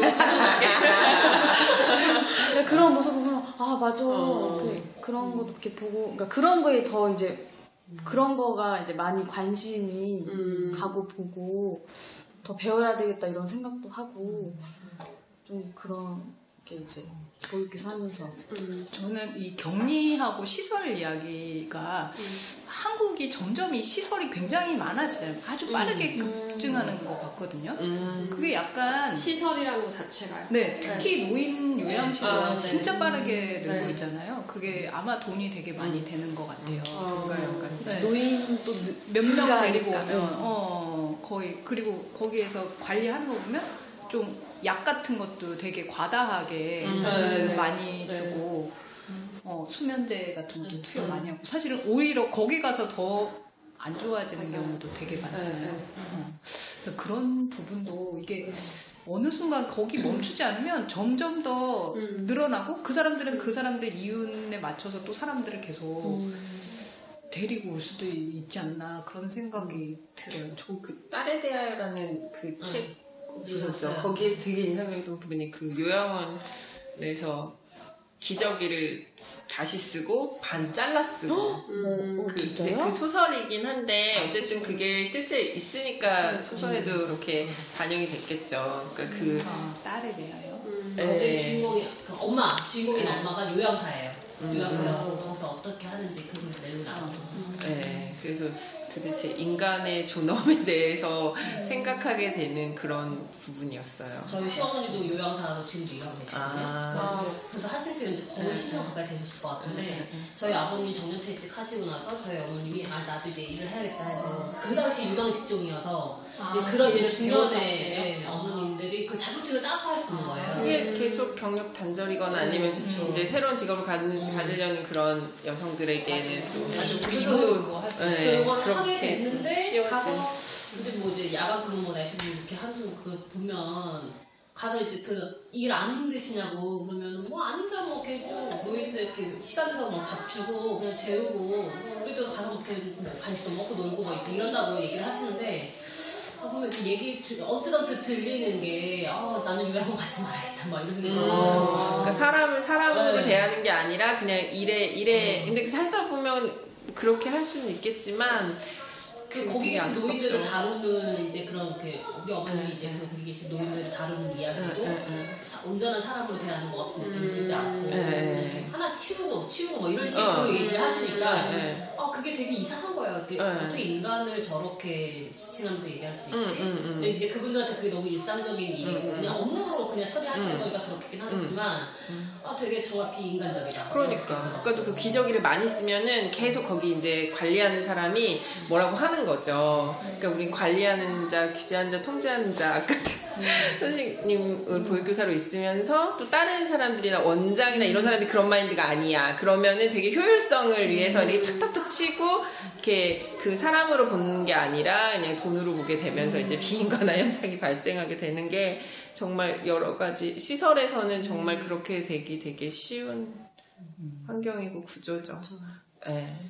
근데 시설이 한우 언니가 말씀하셨지만 정말 급증하고 있는데 사실 옛날에는 없었잖아요. 이런 많이 없었죠. 네, 그리고 그냥 노인들은 그 마을에서 그냥 같이 살아가면서 어쨌든 뭐 가족이 어쩔 수 없이 부양했을 수 있지만 그러면서 여성이 컸지. 네, 그렇죠. 옛날에 컸죠. 그렇지만 어쨌든 같이 살았잖아요. 가족들이랑 같이 살 수 있는 공동체와. 존재. 근데 이게 시설이 점점 생기면서 격리가 더 심해지는. 사람들이 하나의 네. 옵션으로 당연히 이제 생각하는 네. 거죠. 요양원을 보내는 거. 근데 그게 사실 말이 요양원인 거지. 그러니까 너무 부정적인 그런 면들이 많이 보이는 거예요. 그러니까 그 인권 말씀하셨는데 이 책에 보면은 그 동생 혜정 씨가 어떻게 인권 침해를 당했는지에 대해서 조금 더 자세하게 나와 있거든요. 그래서 사실 저는 그 부분이 궁금해가지고 책을 보고 그다음에 그때 말씀해주신 프로그램 책을 배워서 남줄래 거기도 나오기는 했었어요. 근데 그게 그러니까 알 수 없는 상처들이 계속 발생을 하고 그리고 이렇게 장애인들이 이렇게 약을 많이 이렇게 투여를 받는 거예요. 그러니까 목이 계속 마른 거예요. 물을 먹고 싶은데 물을 먹으면 화장실에 가야 하잖아요. 귀찮아요. 화장실에 가고 처리를 하는 게 다 귀찮고 다른 곳에 어쨌든 이동해서 해야 되는 거니까 돌봄이 다 필요한 상황들인 거잖아요. 그러니까 물을 딱 정량만 주는 거예요. 그러면 화장실에 가서 변기에 있는 물을 마시는 거예요. 근데 저는 그 사실은 사실 놀랍지도 않았어요. 왜냐면 막 성폭행 이런 거 엄청 많이 일어나잖아요. 근데 전 그게 아니고 그거를 다 알면서도 이거에 그 다큐멘터리 보면 나오잖아요. 가족들이 그냥 그걸 다 묵인하고 오히려 그거에 대해서 문제 제기를 하는 거에 대해서 뭐라고 하잖아요. 장애인분이. 근데 돌아오면 힘드니까. 저는 그게 더 충격이었던 것 같아요. 그 시설 안에서 일어났던 인권 침해도 충격이지만 그거를 가족들이 묵인하고 어쨌든 그걸 그렇게 보낸 사람도 가족인 거고 알면서도 그리고 노인분들도 요양원에 간 것도 마찬가지잖아요. 사실은 저희가 모르는 거 아니고 근데 어쩔 수 없이 그냥 내가 돌보지 못하니까 보내는 거잖아요. 그래서 그게 저는 되게 제일 안타까웠던 것 같아요. 그게. 저는 사실 좀 약간 반성하는 그런 그 멘트가 하나 있는데 제가 이제 저희 그 선배 중에 학교 선배 중에 이렇게 발달장애 비슷한 그런 장애를 가진 아이를 가진 그 분이 있어요. 근데 두 분 다 이제 그 이런 직업을 가지고 있는 분인데 어렸을 때부터 이제 이 아이를 키우는 그런 거에 누군가 한 명은 항상 매달려 있어야 되는 거예요. 뭐 물론 주위에서 도와주기도 하고 어디에 보내기도 하지만 어쨌든 계속 손을 필요로 하는 거예요. 근데 저는 그러니까 제가 그분한테 직접 그런 얘기 한 적은 없지만 되게 안타까운 거예요. 뭔가 이분이 더 많은 일을 할 수 있는데 뭔가 이 놀봄 때문에 그 시간을 다 이렇게 내지 못하고 항상 거기 얽매여 있는 게 약간 막 안타까운 마음이 드는 거예요. 그래서 저 아이도 어느 시기가 되면 왜 또 그런 애들은 사춘기 되면 되게 통제하기 막 힘들어진다고 하잖아요. 그럼 그때쯤 되면 어딘가를 보내는 게 낫지 않을까 이런 생각을 저도 사실 해본 적이 있거든요. 맞아요. 근데 지금 그 언니 얘기를 막 들으면서 우리 아이 어렸을 때 내가 되게 그 답답하고 그 돌봄에 온전히 나를 내던지고 있던 그 시절의 그 괴로움을 생각하면 그 언니는 계속 평생을 그럴 수, 네. 그러니까 나는 언젠간 아이가 클 거고 막 이런 거에 좀 희망이라도 조금 있지만 그러지 않는 언니들의 고통, 그런 사람들의 고통은 정말 시설에 보낼 수밖에 없을 수도 있지 않을까. 내가 그 당사자가 되면 그럴 수 있을 것 같아요. 그러니까 돌아왔을 때 뭔가 내가 내 삶을 살면서 함께 같이 살 수 있는 그런 구조가 되지 않는 이상. 그러니까 거기도 결국 다 자기들이 그냥 감당하는 거예요. 돈을 써서 뭔가를 하고. 근데 이거 보면서 내가 오히려 그분들은 그거에 되게 익숙해져 있고 그러니까 능력을 최대한 발휘하는 거에서 어느 정도는 자기들이 타협을 했을 수 있는데 제가 이제 그냥 멋대로 그렇게 뭐 생각하는 걸 수도 있죠. 그리고 한 분은 거기도 이제 자폐아인 경우를 이제 근데 거기는 엄마가 아예 이제 일을 그만뒀어요. 자기 하던 일을. 그리고 온전히 얘를 돌보는 건데 그 아빠가 한 번은 저희 남편한테 그런 얘기를 했는데 저희 애들 어릴 때 근데 너희 애들은 이제 어느 정도 다 크면 다 뿔뿔이 독립하잖아. 근데 우리는 어쩔 때는 이 애가 계속 우리 옆에 아이처럼 있어서 나중에 너는 좀 서운하지 않겠니? 이런 얘기를 네, 하시는 거예요. 그래가지고 그렇게도 생각할 수 있구나. 이게 그런 생각 든 적도 있었어요. 뭔가 그러니까 당사자가 아니면 정말 느끼지 못하는 그런 것들이 있는데 이렇게 좀 지레짐작으로 그렇게 보는 것도 좀 맞아요. 되게 안 됐구나 이렇게 보는 그런 시선들. 네. 근데 이제 저희한테 그렇게 얘기하니까 그렇기도 하잖아요. 사실 우리는 어느 정도 애가 크면 그냥 뿔뿔이 흩어지니까. 근데 그러면 그 시설이라는 곳이 그렇게 뭐라고 해야지? 이렇게 외국의 사례처럼 몇 시에 갔다 몇 시에 오는 한국도 그런 거 있을 거예요. 그런 네. 그러니까 데이케어 센터. 아까 그 격리 얘기하셨을 때 그 격리가 그런 것도 포함인 건지 아니면 아예 모든 형태의 격리. 전 사실 약간 좀 뭐 장애 이런 거 떠나서 노키즈 존이라든지 그러니까 사회에 너무 만연한 그런 거에 대해서 얘기하고 싶긴 했었거든요. 사실 노키즈 존도 저는 남편이랑 얘기를 하다가 남편은 충분히 그럴 수 있다는 입장이었어요. 그러니까 그 자영업자들이 권리가 있다. 근데 저도 그거에 쉽게 처음에 얘기했을 때는 쉽게 반박이 잘 안 되더라고요. 그 사람들 입장이 너무 이해가 되니까. 근데 저는 이거 다큐멘터리 보고 영화 보고 하면서 말도 안 되는 거라는 생각이 들었거든요. 그러니까 누가 누구를 들어오지 못하게 하고 누가 누구를 안 된다고 하고 그리고 또 아까 뭐 보육하는 거에 적성이라고 말씀하셨지만 저도 그랬던 것 같은데 난 애가 싫어 저는 약간 그랬었어요. 누가 누굴 싫다고 하고 그럴 권리는 없다고 생각이 들었거든요. 그래서 저는 좀 노키즈존도 되게 너무 당연하게 붙여놓잖아요. 근데 그건 굉장히 큰 문제라고 생각해서 그 초등학생이 쓴 일기가 있잖아요. 네 맞아요. 그거 보고 되게 나보다 정리를 저도 되게 아니 그게 어떻게 했었어요? 그러니까 뭐라고 쓰지? 그 자기가 왜 일기를 썼는데 되게 유명한 애예요. 자기가 책도 내고 하는 애인데 자기 동생이랑 이제 생일 기다렸는데 거기에 가서 생일만을 기다렸다가 갔는데 엄마보다 먼저 너무 신이 나서 갔더니 누나가 너네는 못 들어와 라고 했다고. 노키즈존이라서. 노키즈존이어서 자긴 이해가 안 됐다. 왜 우리는 왜 못 들어가지? 그냥 생일이라서 밥을 먹으러 갔는데 먹으러 간 것뿐인데 뭐 해가지고 그러면서 뒤에 근데 엄마가 되게 현명하게 대처를 했죠. 엄마가 아내 아저씨가 너무 그 귀가 안 좋은 아저씨일 수 있어가지고 아저씨여서 이렇게 애들이 크게 떠드는 소리를 들으면 아픈 사람이라. 그거 못 봤어요.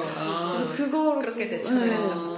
그 일기를 보고 근데 제가 보기에는 노키즈존은 진짜 자본주의 놀린 거예요. 그럼 그러니까 애들은 일단 가서 음식을 별로 안 시키잖아요. 맞아요. 그럼. 돈도 별로 안 되는데 와가지고 떠들어서 더럽게 하고 다른 지저분하게. 사람들한테 맞아 지저분하게 하고 다른 사람들 피해가서 손님 나가게 하는 굉장히 자본주의 놀인데 제가 이거 느낀 게 예전에 식당에 한번 갔는데 사람들이 등산 갔다 와가지고 술에 너무 취해가지고 되게 시끄럽잖아. 싸움이 난 거야. 그러니까 더 시끄러워. 맞아. 그 상위에 진짜 올라가가지고 어른들이 진짜 시끄러워. 네. 나 시끄러워. 짜증나게 시끄러워. 정말. 완전 거기서 무슨 격투기가 일어났어요. 그러니까. 근데 그 사람들은 술을 시키고 아, 뭘 시키고 돈을 내니까. 돈을 내고 그러니까 뭐 술 마신 아저씨 금지조는 없잖아요. 맞아요.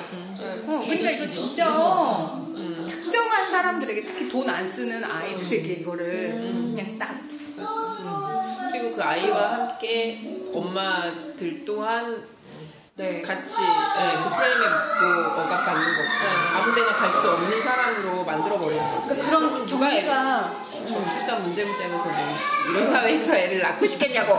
결국엔 그 격리들이 다 비장애인을 위한 격리라는 게 나오잖아요. 맞아요. 그래서 생각해보면 다 그 뭐 뛰어난 우리 그러니까 교육으로 넘어가자면 이렇게 막 1등 뭐 경쟁 구도 해가지고 잘난 사람들만 더 잘 살고 이런 사회적인 구조 때문에도 이런 인식들이 근데 그 잘난 사람들이 항상 자기가 약자가 될 수 있다는 생각을 잘 안 하는 거예요. 네. 맞아. 나는 언제나 이 자리에서 위치에 있었으니까. 위치에 있을 수 있고 약자가 된다는 생각을 거의 하지 않는 거죠. 그게 그 사람들이 퇴직하고 나이가 들 때쯤 그렇게 나타나는데 그때는 이미 다 누리고 그거를 뭐 위에서 뭘 하지 않는 거죠. 그 제가 예전에 그런 얘기 들었어요. 그 요양원이 굉장히 많이 급증을 하는데 요양원에 오는 보내지는 사람들 중에 상당히 높은 비율이 치매에 걸린 남자들을 되게 빠른 시기에 보낸대요.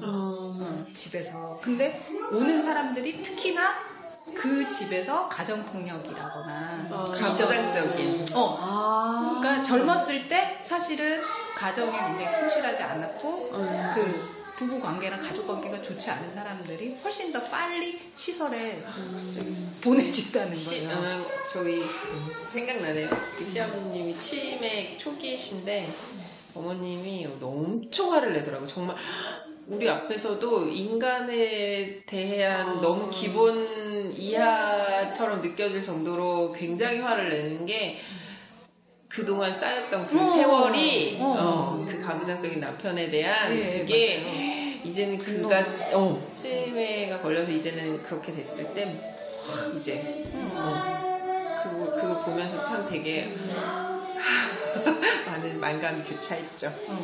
이해가 가면서도 안타까우면서도 왜 그런 감정 있잖아요. 저는 그래서 루키존을 얘기를 한 거는 그 아이들도 수용하지 못하는데 어떻게 장애 수용을 하고 다 못 들어오게 하죠. 네, 그렇게 하겠어요. 그런 생각이 먼저 들었고, 네, 그리고 아이를 키우는 저도 어디를 가든 되게 미안한. 그럼요. 그러니까 계속 나 자신을 통제하게 되잖아. 위축되고. 막 정리 더 잘하게 하고, 막 밑에 닦고 오고 막 이래요, 저는. 그게 다 그런 프레임의 그 말이 칼이 될 때 그 안에 맘충 그 책에 그 나오잖아요. 그 책에도 그렇게 다 그런 작은 규제들이 사람의 모든 인간의 모든 행동을 다 통제하게 된다는 거죠. 근데 여기 책에서도 나왔지만 그런 이 혜연이 이 언니가 그 대처하는 방법이 카페를 갔는데 이제 뭐 소란스러워서 이렇게 그 카페 주인이 얘기를 했어요. 그래서 일단 사과하고 나왔는데 되게 불편하고 찝찝한 거예요. 내가 뭔가 그래서 이제 그 내용을 이제 편지를 써서 그 카페 주인한테 다시 줬다고 여기 나왔어요. 그러니까 뭐 그렇게 그러니까 자기도 사업장이라 그러니까 여기가 이제 카페가 이제 자기도 사업장이라 그런 얘기를 계속 하면서 그 주의를 주더래요. 그래서 그거에 대해서 다른 사람들도 시끄러운 사람이 왔거나 그랬을 때 그냥 소리를 좀 다른 비장애인이었다면은 좀 목소리 좀 낮춰주세요 이렇게 말했을 텐데 우리 장애인이라는 자체가 우리의 자체가 여기 들어오면 안 된다는 뜻인가? 그랬을 때는 그냥 뭐 소리를 좀 낮춰주세요라고 말을 했으면 더 좋았겠다는 그런 편지를 써서 드렸대요. 그래서 근데 나중에 이제 돌아온 이제 메일이 장문에 죄송하다 자기가 거기까지 생각을 못해서 그래서 오히려 그 카페가 되게 친한 카페, 자주 가는 카페, 좋아하는 카페가 돼서 아직도 이용을 한대요. 그러니까 이거를 그렇게 드러내서 내가 불편했다는 거에 대해서 이렇게 어떤 식으로든 드러내고 나니까 참고 얘기하고. 넘어가는 게 아니라 그러고 얘기할 수 났더니 있는 더 오히려 그 사람 입장 이렇게 생각 못했던 그 거를 사장 할수 입장에서도 있게. 알게 되고 배우게 되고 다음에는 그런 문제를 이해하게 장애에 대해서 이해하게 되고 그래서 같이 더 이제 친한 관계가 되고 그 관계망이 이제 형성되고 그래도 그 사람은 되게 좋은 케이스인 거죠. 업장 얘기하니까 그런 생각이 났는데 그쵸. 기사인지 어디서 제가 봤는데 되게 장애인이에요. 근데 근처에 밥집이 있어서 계속 가고 되게 친하게 지냈는데 어느 날 갔는데 지금은 안 돼라고 안에 이제 손님들이 많았던 거예요. 그러니까 이 날은 네가 오면 안 되는 날. 친구라고 생각했던 사람이었는데 결국 그도 나를 그냥 시혜가 동정으로 사람들이 없을 땐 잘해주다가 다른 사람들이 있을 땐 들어오면 안 된다고 하는 딱 그랬다고 어디선가 제가 그걸 읽었던 기억이 나거든요. 저는 이제 앞으로 그래서 그렇게 미안해하지 않고 절대 저부터도 안 그러고 그쵸, 그러니까 당당하게 이렇게 하고 대처를 하는. 맨날 어디 갈 때도 애기가 같이 가도 되나요? 저 이렇게 물어보고 가고 그랬었거든요. 식당 같은 데 갈 때. 근데 이제 절대 안 그래야겠다. 나부터도 그렇게 생각하면 안 되겠다.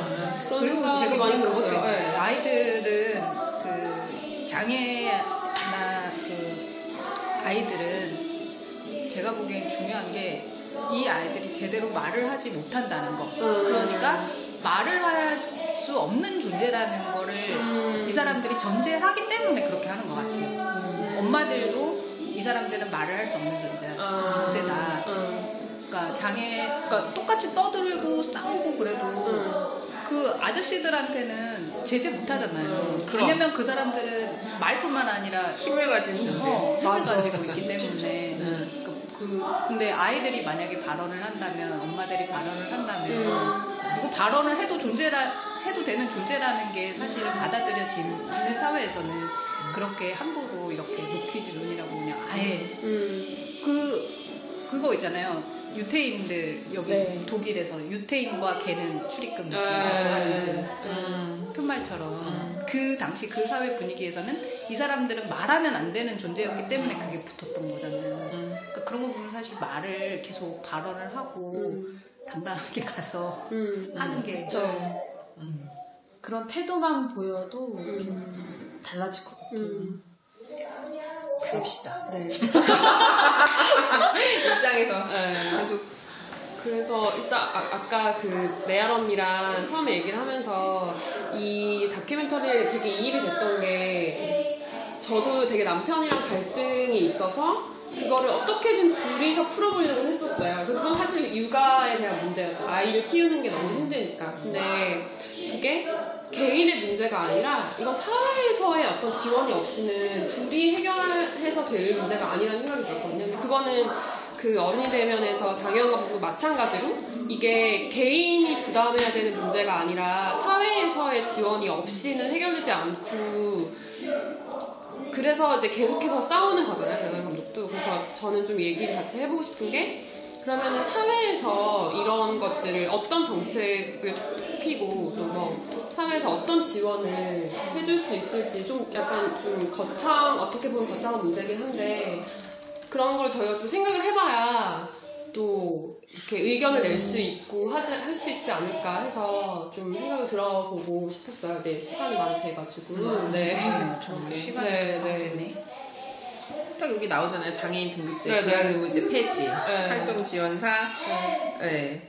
어떤 그 90 몇 시간 나왔죠. 94시간. 하루에 3시간밖에 이용할 수 없는. 한 달에 94시간이었어요? 한 달. 네, 한 달. 그리고 장애인 등급을 매겨서 그렇게. 저는 그 시간 들으면서 그러면 이거 온종일 나가려면은 이틀 정도는 온전히 나가겠구나 막 이런 계산을 했거든요. 왜냐면 저도 그 시간을 항상 지키면서 살았었거든요. 그 아이 돌보미 할 때도 그거는 이제 소득에 따라 나오잖아요. 나이와 소득에 따라. 그러면 지원 주어지는 시간이 있어요. 뭐 한 달에 몇십 시간. 근데 막 그때 제가 항상 기억이 나요. 그 지원 시간에 돈이 그때 없을 때니까 제가 학생이고 저는 이제 돈을 써서 공부를 해야 되니까 몇 시간? 그러면 그거를 일단 나누는 거 4로 나눠가지고 일주일에 배치하고 나서 다시 이렇게 나눠보는 거예요. 그래서 내가 매일매일 몇 시간씩 나가는 게 나을지 아니면 아예 몰아서. 하루하루 이렇게 몰아서 쓰는 게 나을지. 근데 94시간 나오는데 내가 막 계산을 해봤어요. 저 정도면은 이틀 정도는 온전히 나가서 뭘 하고 오겠구나 언니가.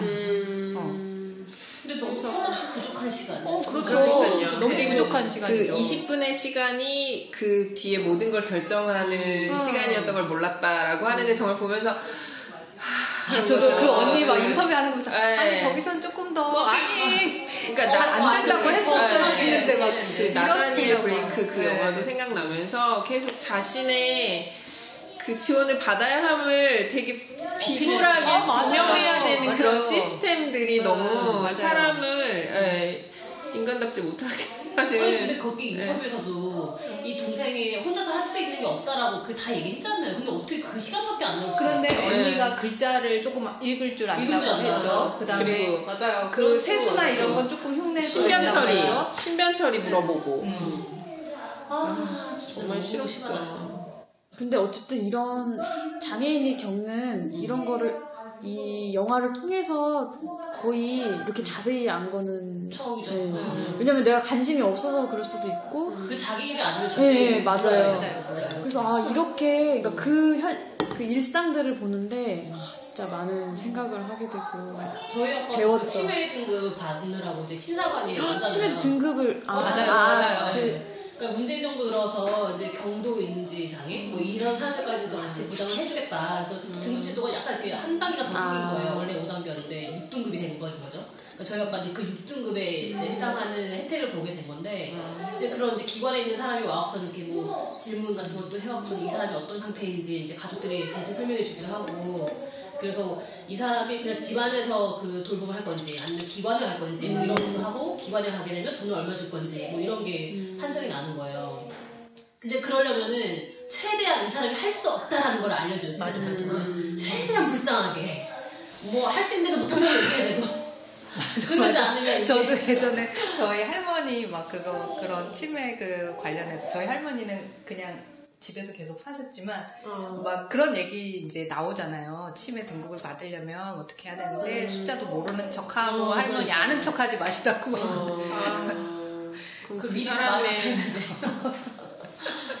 또 다음에 언제 노인 관련할 때 이제 드라마 눈이 부시게 얘기도 하고 나 그거 보고 엄청 봤어. 11, 12. 나도 아까 그 생각했는데. 그 얘기도 한번 앞에는 했으면 안 봤는데 11, 12화만 본 거예요. 저는 참 이거를 잘 만들었다 진짜 그러니까, 그 알츠하이머로 그걸 보고 또 기사 보신다고 보고 하니까 봤죠. 더 많은 얘기는 하면 안 될 것 같아서 네. 그렇죠. 그래서 다음에 뭐 그런 주제 할 때 그 얘기도 같이 하면 좋을 것 같아요.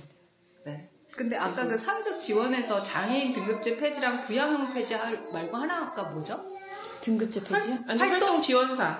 활동 지원사 늘리는 거? 네, 그리고 그 시간을 이용할 때 그렇게 계속 질문하고 제안하고 그러잖아요. 그게 아니라 그러니까 혼자 그렇게 있는 사람, 그러니까 나 혼자 오롯이 돌봄을 다 해야 되는 사람은 경제적으로 활동을 할 수가 없잖아요. 그러니까 그랬을 때나 아니면 경제 활동을 하지 않음에도 불구하고 내가 그러니까 똑같아. 우리가 아이를 키우고 있다고 해서 집에서 있다고 해서 노는 건 아니잖아요. 그러니까 나의 삶이 필요하잖아. 그래서 어린이집을 보내는데 그거에 대해서 또 되게 욕을 하는 사람들이 많이 있잖아요. 근데 이들도 자기만의 시간이 필요할 수도 있고 그러니까 언제든지 활동 지원사를 활동 지원. 네. 근데 굉장히 힘들었다고 하잖아요. 구하기도 힘들었다고 하고 기사에 인터뷰 보니까 그 기타 선생님한테 친구가 그 자격증을 따서 했는데 했다가 그것도 지금 안 되고 지금 안 된대요? 네, 그래서 다른 친구가 또 그 활동 지원사 과정을 듣고 있다고 하더라고요. 네. 계속 안 구해져서 왜 안 됐어요? 그 인서라는 사람은? 모르겠지. 그런 여러 가지 사정이 있겠죠. 그거에 대해서 자세히 안 나와. 하다가 계속할 수 없는 몇 개월 하다가 계속 될 수 없는 상황이 생겼다고.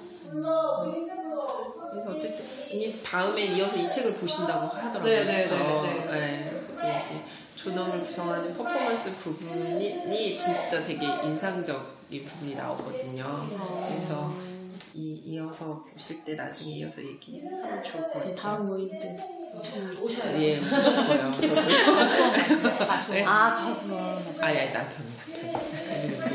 이따가 얘기. 근데 저는 그러니까 장애도 그렇지만 아까 이제 레아 언니랑 사전에 이제 얘기를 해서 그런데 아이를 돌보는 육아에 관한 것도 모르겠어요. 뭐 하고 계시는데 제가 모르는 걸 수도 있지만 이게 사회에서 책임져줘야 되는 부분들을 딱 정해서 저도 뭔가를 하고 싶다는 생각이 들더라고요. 그러니까 뭐 지금은 저는 그냥 돈만 지원을 받고 있는 정도인 것 같거든요. 그것도 정말 소액이라고 생각이 드는. 근데 그게 아니라 예를 들어서 돌보미 같은 경우에는 굉장히 어렵잖아요. 사실 사람들이 없고. 그런 게 그러니까 그러니까 육아 같은 경우에는 조금씩 제도가 있고 그렇기 때문에 더 목소리를 내지 않고 있는 것 같다는 느낌이 저는 들었어요. 근데 사실은 다 엄마들만 개인이 감당하고 있잖아요. 자신의 삶을 포기하죠. 다 퇴사하면서까지 하는 거니까요, 육아를. 근데 그거에 대한 사회적인 제도나 정책이 그러니까 이미 목소리를 그냥 잃었다는 생각? 네, 한 단계를 넘어서서 좀 포기했다는 생각이 들어서 그거에 대해서 우리가 뭔가 좀 했으면 좋겠다. 네, 그런 생각이 들어가지고 사실은 그 사회적인 정책이나 이런 부분은 장애에 대한 부분은 저희가 잘 모르니까 이제 육아나 이런 부분에 대해서 이건 개인의 문제가 진짜 아니구나라는 생각을 일깨워준 게 저는 굉장히 컸어요. 이거 영화 보면서 제일 컸던 것 같아요. 그래서 그거에 대해서 뭔가 좀 어떤 내가 할 수 있는 게 있다면 좀 하고 싶다. 네. 생각이 들었습니다. 근데 이제 정치하는 엄마들 안에서 네. 그 이름으로 뭔가 할 수 있는 방법이 생긴다면 할 수 있을 것 같아요. 그래서 이렇게 단체가 생겼다는 것 자체만으로도. 근데 그 장혜원 감독 같은 경우에는 스웨덴의 그 활동가가 이제 탈시설 하면서 그런 좋은 케이스들이 있잖아요. 그래서 저도 다른 국가에서는 어떤 식으로 이게 육아를 사회에서 조금 하고 있는지 그런 것도 궁금한데 그런 거 많이 이미 연구하셨을 것 같더라고요. 왜냐면 정책들이 어쨌든 나오고는 있으니까. 근데 그게 체감이 저는 잘 되지 않아서 그래서 저희가 조금 할 수 있는 게 있었으면 좋겠다. 계속 그런 생각이 많이 들었어요. 맞아요. 네.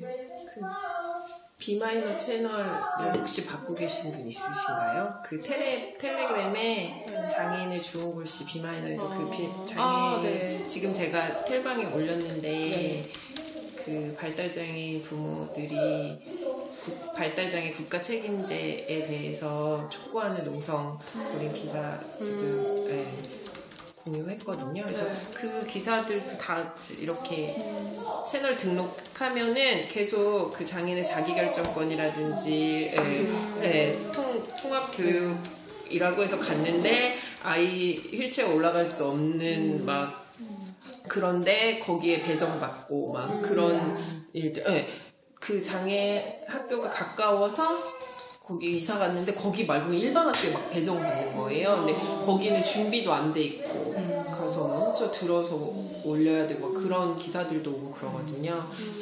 그들이 어떻게 살고 있는지 그 기사들을 다 이렇게 구독하시는 것도 추천드려요. 네, 일상에서의 고민들을 계속 이어갈 수 있고 우리가 어떤 도움을 도움이란 말도 또 그래, 그죠? 어떻게 함께 해나갈 수 있는지를 그런 그 용어들도 보면. 많이 배운 것 같아요, 이건. 근데 저는 장애인과 비장애인이라는 말도 솔직히 그쵸.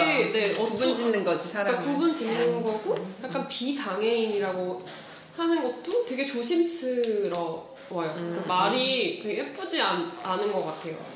그것 때문에. 아니 그것 때문이 아니고 그러니까 구분 짓는 것도 있고 되게 그러니까 쓰기가 되게 조심스러운 거예요. 그래서 조금 다르게 이걸 표현할 수 있는 방법이 없을까 그런 고민은 사실 되더라고요.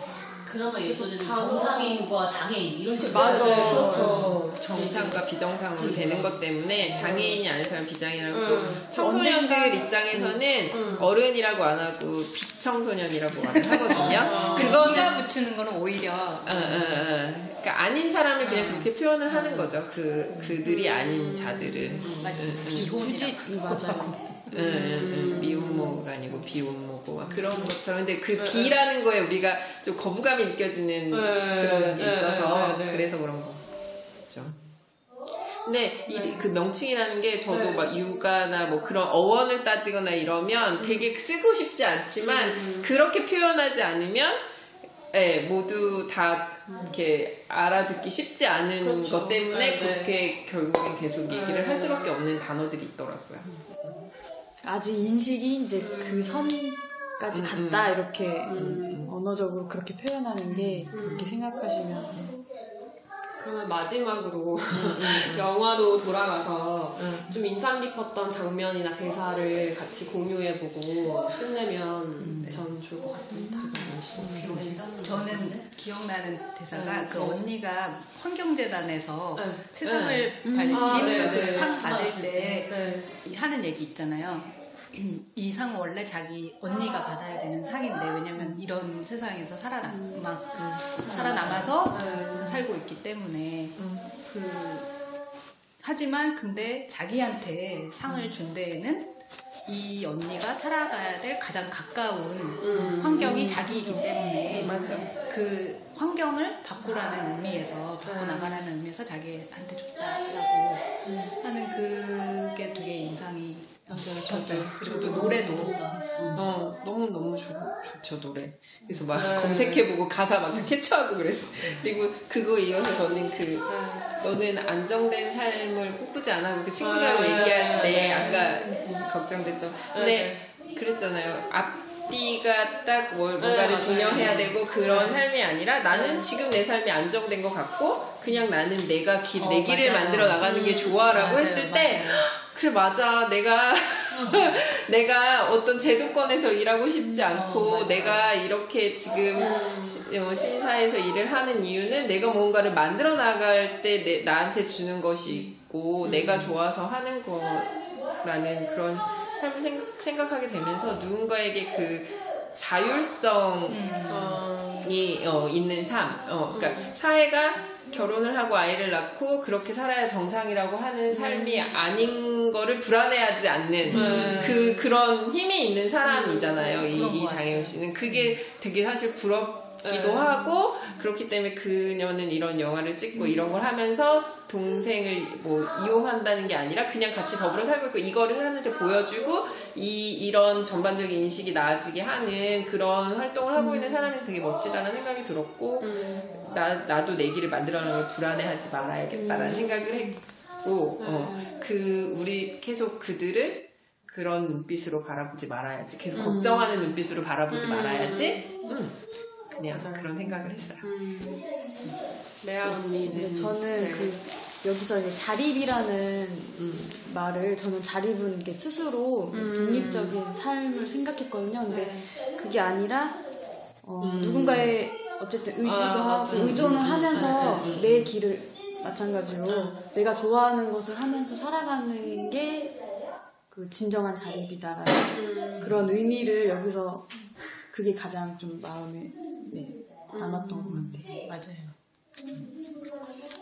저는 아까 영화 장면 아까 얘기했던 게 그거였고 그냥 제가 얼마 전에 어떤 칼럼 같은 거에서 읽었는데 누구나 살면서 다른 이들을 돌봐야 되는 시기가 온다라는 걸 어디서 읽었었거든요. 그러니까 우리는 이제 엄마가 돼서 이제 아이를 돌보는 이제 이런 시기가 된 건데 결혼하지 않고 아이를 낳지 않은 사람들도 조직 내에서 후배들을 돌봐야 되는 시기가 오고 근데 우리는 어쩜 그렇게 자기 하나 간수하는 거에 급급해서 타인을 돌보는 것에 대해서는 그렇게 소홀할 수 있을까? 너무 자연스럽게 그렇게 소홀할 수 있을까? 이런 생각이 드는 거예요.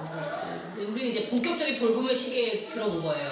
아이도 돌봐야 되고, 가정도 돌봐야 되고, 어른들도 돌봐야 되고. 근데 이것에 대해서 자꾸 힘들다, 버겁다, 나 안 하고 싶어, 이렇게 하다 보면, 어쩌면 나는 이제 돌봄의 주체가 되는 거를 되게 거부하고, 그냥 나 혼자 그냥 살겠다, 이제, 혼자 살겠다, 이제 이런 거랑 다름없다는 생각이 들어가지고 어쩌면 나한테는 나 하나를 성장시킬 수 있는 굉장히 중요한 시기에 돌입했구나 그 신호탄이다 이제 이런 생각이 들면서 내가 왜 애들 때문에 그렇게 막 육아 우울증에 시달려가지고 그랬을까 나는 왜 내 돌봄의 시기 그 적기가 왔다는 걸 몰랐을까 이런 생각을 뒤늦게 하게 된 것 같아요. 이제는 나도 나만 볼 게 아니라 이제 타인을 볼 수 있는 이제 그런 눈을 갖게 됐구나 그거에 대해서 감사하게 생각하고 조금 더 지혜롭게 그 시기를 좀 잘 보내봐야겠다 이런 생각이 좀 들었던 것 같아요.